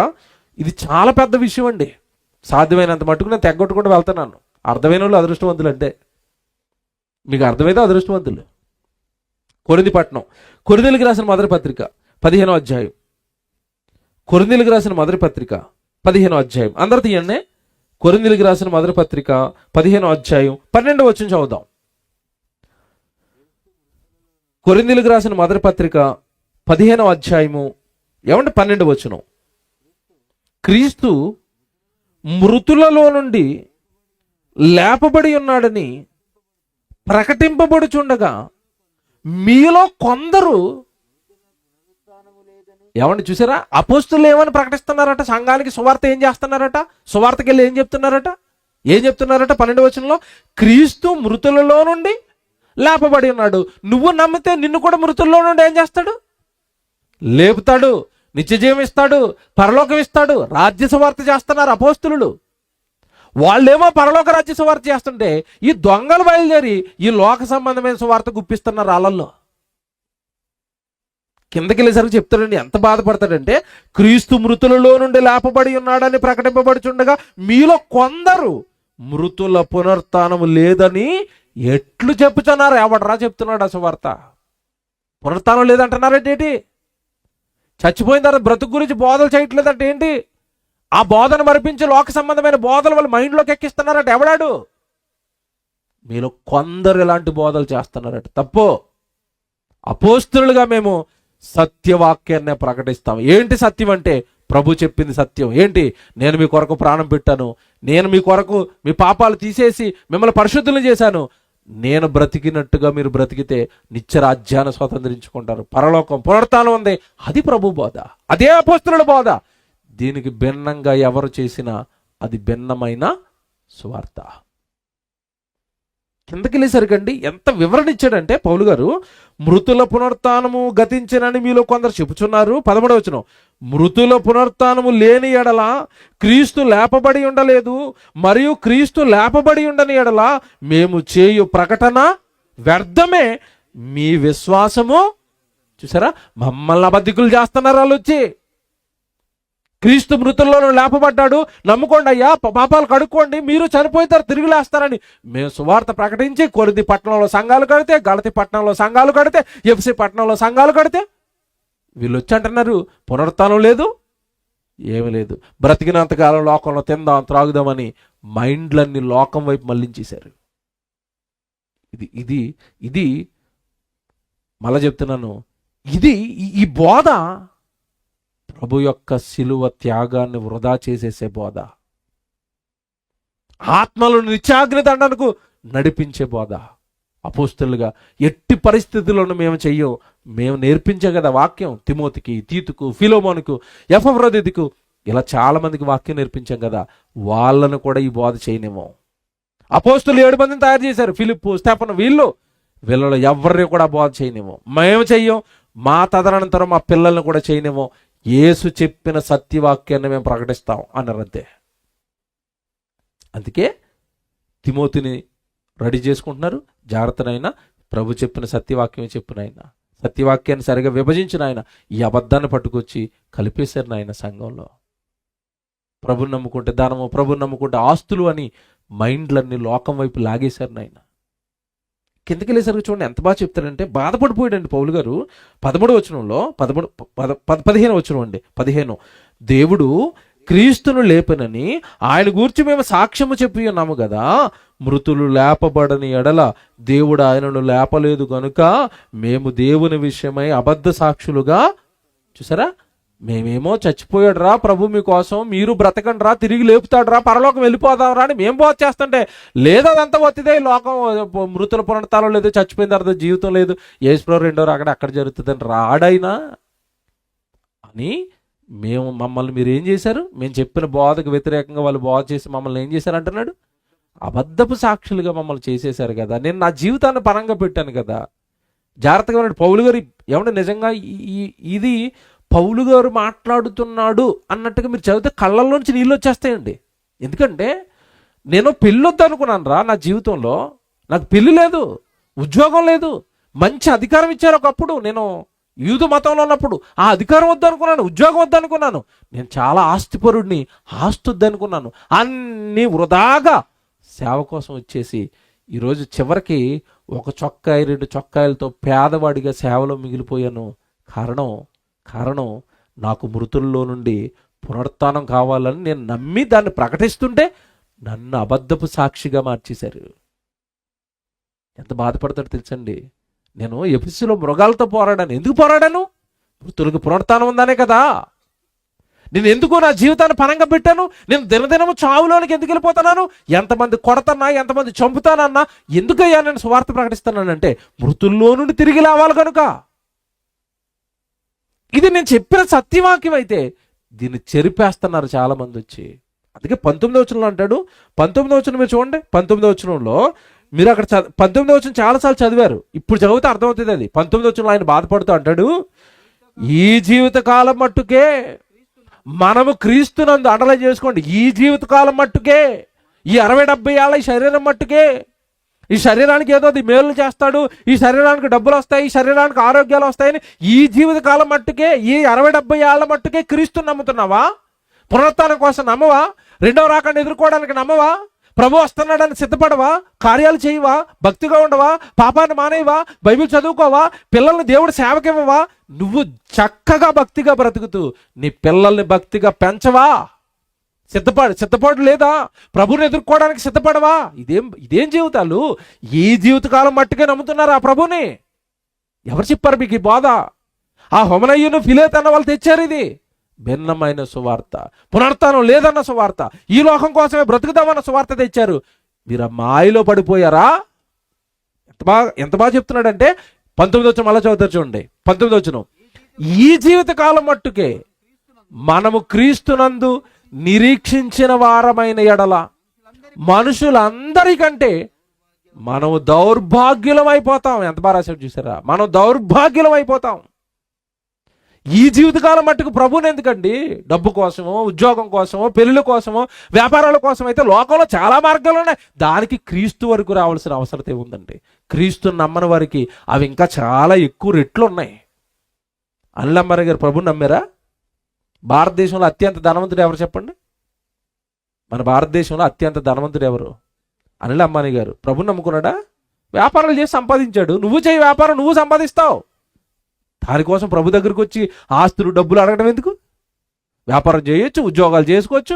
లేదంటే నువ్వు ఇంకా అక్కడ మార్గాల్లో వెళ్ళాలంటే బోల్డ్ మార్గాలు ఉన్నాయి, తప్పుడు మార్గాలు. దేవుని పిల్లలారా, ప్రభు దగ్గరికి మనం వచ్చింది పాపాలు కొడుకోవాలి. ప్రభు దగ్గరికి మనం వచ్చింది నిరంతరము నిత్యరాజ్యానికి నేను వెళ్ళిపోవాలి. శరీరం ఏముంది? 60-70 ఏళ్ల తర్వాత డబ్బు ఉన్నా, డబ్బు లేకపోయినా, చదువు ఉన్నా, చదువు లేకపోయినా, ఉద్యోగం ఉన్నా, ఉద్యోగం లేకపోయినా, మంచి ఇంట్లో ఉన్న, పూరింట్లో పడుకున్నా, 60-70 ఏళ్ల తర్వాత అది మట్టిలో పడుకోక తప్పదు. నువ్వు ఆలోచించవలసింది లోపలున్న ఆత్మ గురించి. దానికి నిత్యజీవం ఉంది, పరలోకం ఉంది. ఈ జీవితకాలం మట్టికే నమ్ముతారా? ఈ జీవితకాలం మట్టికే ప్రభుని మీరు అంగీకరిస్తారా? మనుషులందరికంటే మనం ఏమైపోతామంట? దౌర్భాగ్యం. కనుక పౌలు గారి బాధ ఏంటంటే పునరుత్థానం కోసం నమ్మండి, ప్రభుని ఎదుర్కోవడానికి నమ్మండి, పరలోకం కోసం నమ్మండి. ఇది మేము చెప్పిన సత్యవాక్యం. అపోస్తులు ప్రకటించారు ఇదే, తర్వాత ఉన్న శిష్యులందరికీ నేర్పించారు ఇదే, పత్రికలు రాసి క్రైస్తవులకి చెప్తున్నారు ఇదే. మీరు సత్యవాక్యంలో ఉండండి. దేవుడు మనకు చేసిన వాగ్దానం ఏంటో తెలుసా? దేవుడు మనకు చేసిన ప్రమాణం ఏంటో తెలుసా? నువ్వు భక్తిగా భూమి మీద బ్రతుకుతాను, ప్రభు దగ్గరికి వస్తాను, బైబిల్ చదువుకుంటాను, పాపాలు కడుక్కుంటాను, సేవలో ఉంటాను, చక్కగా దేవుడి కొరకు బ్రతుకుతానంటే దేవుడు మనకిచ్చిన వాగ్దానం ఏంటో తెలుసా? బైబిల్లో యోహాను గారు రాసిన మొదటి పత్రిక, బైబిల్ తీయండి.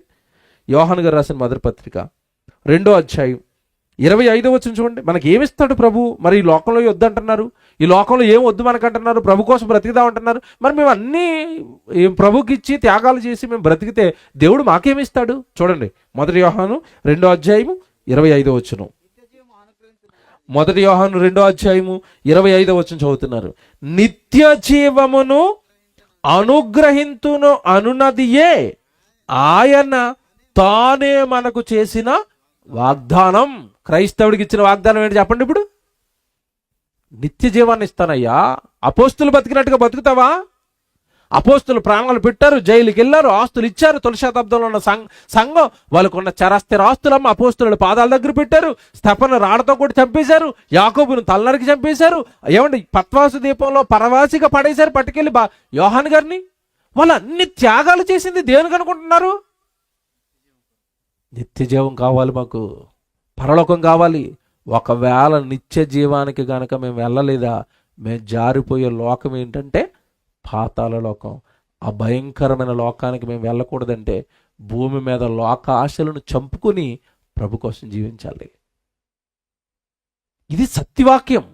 ఇది నీ బ్రతుకుని రక్షించే వాక్యం, నీ ఆత్మను నిత్య జీవానికి చేర్చే వాక్యం. ఇది అపోస్తులు దానికి పెట్టిన పేరు సత్యవాక్యం. అపోస్తులు సత్యవాక్యం సత్యవాక్యం సత్యవాక్యం ఇదే అంటున్నారు వాళ్ళు. మేము ప్రభు చెప్పింది యాస్టీస్గా చెప్తున్నాం.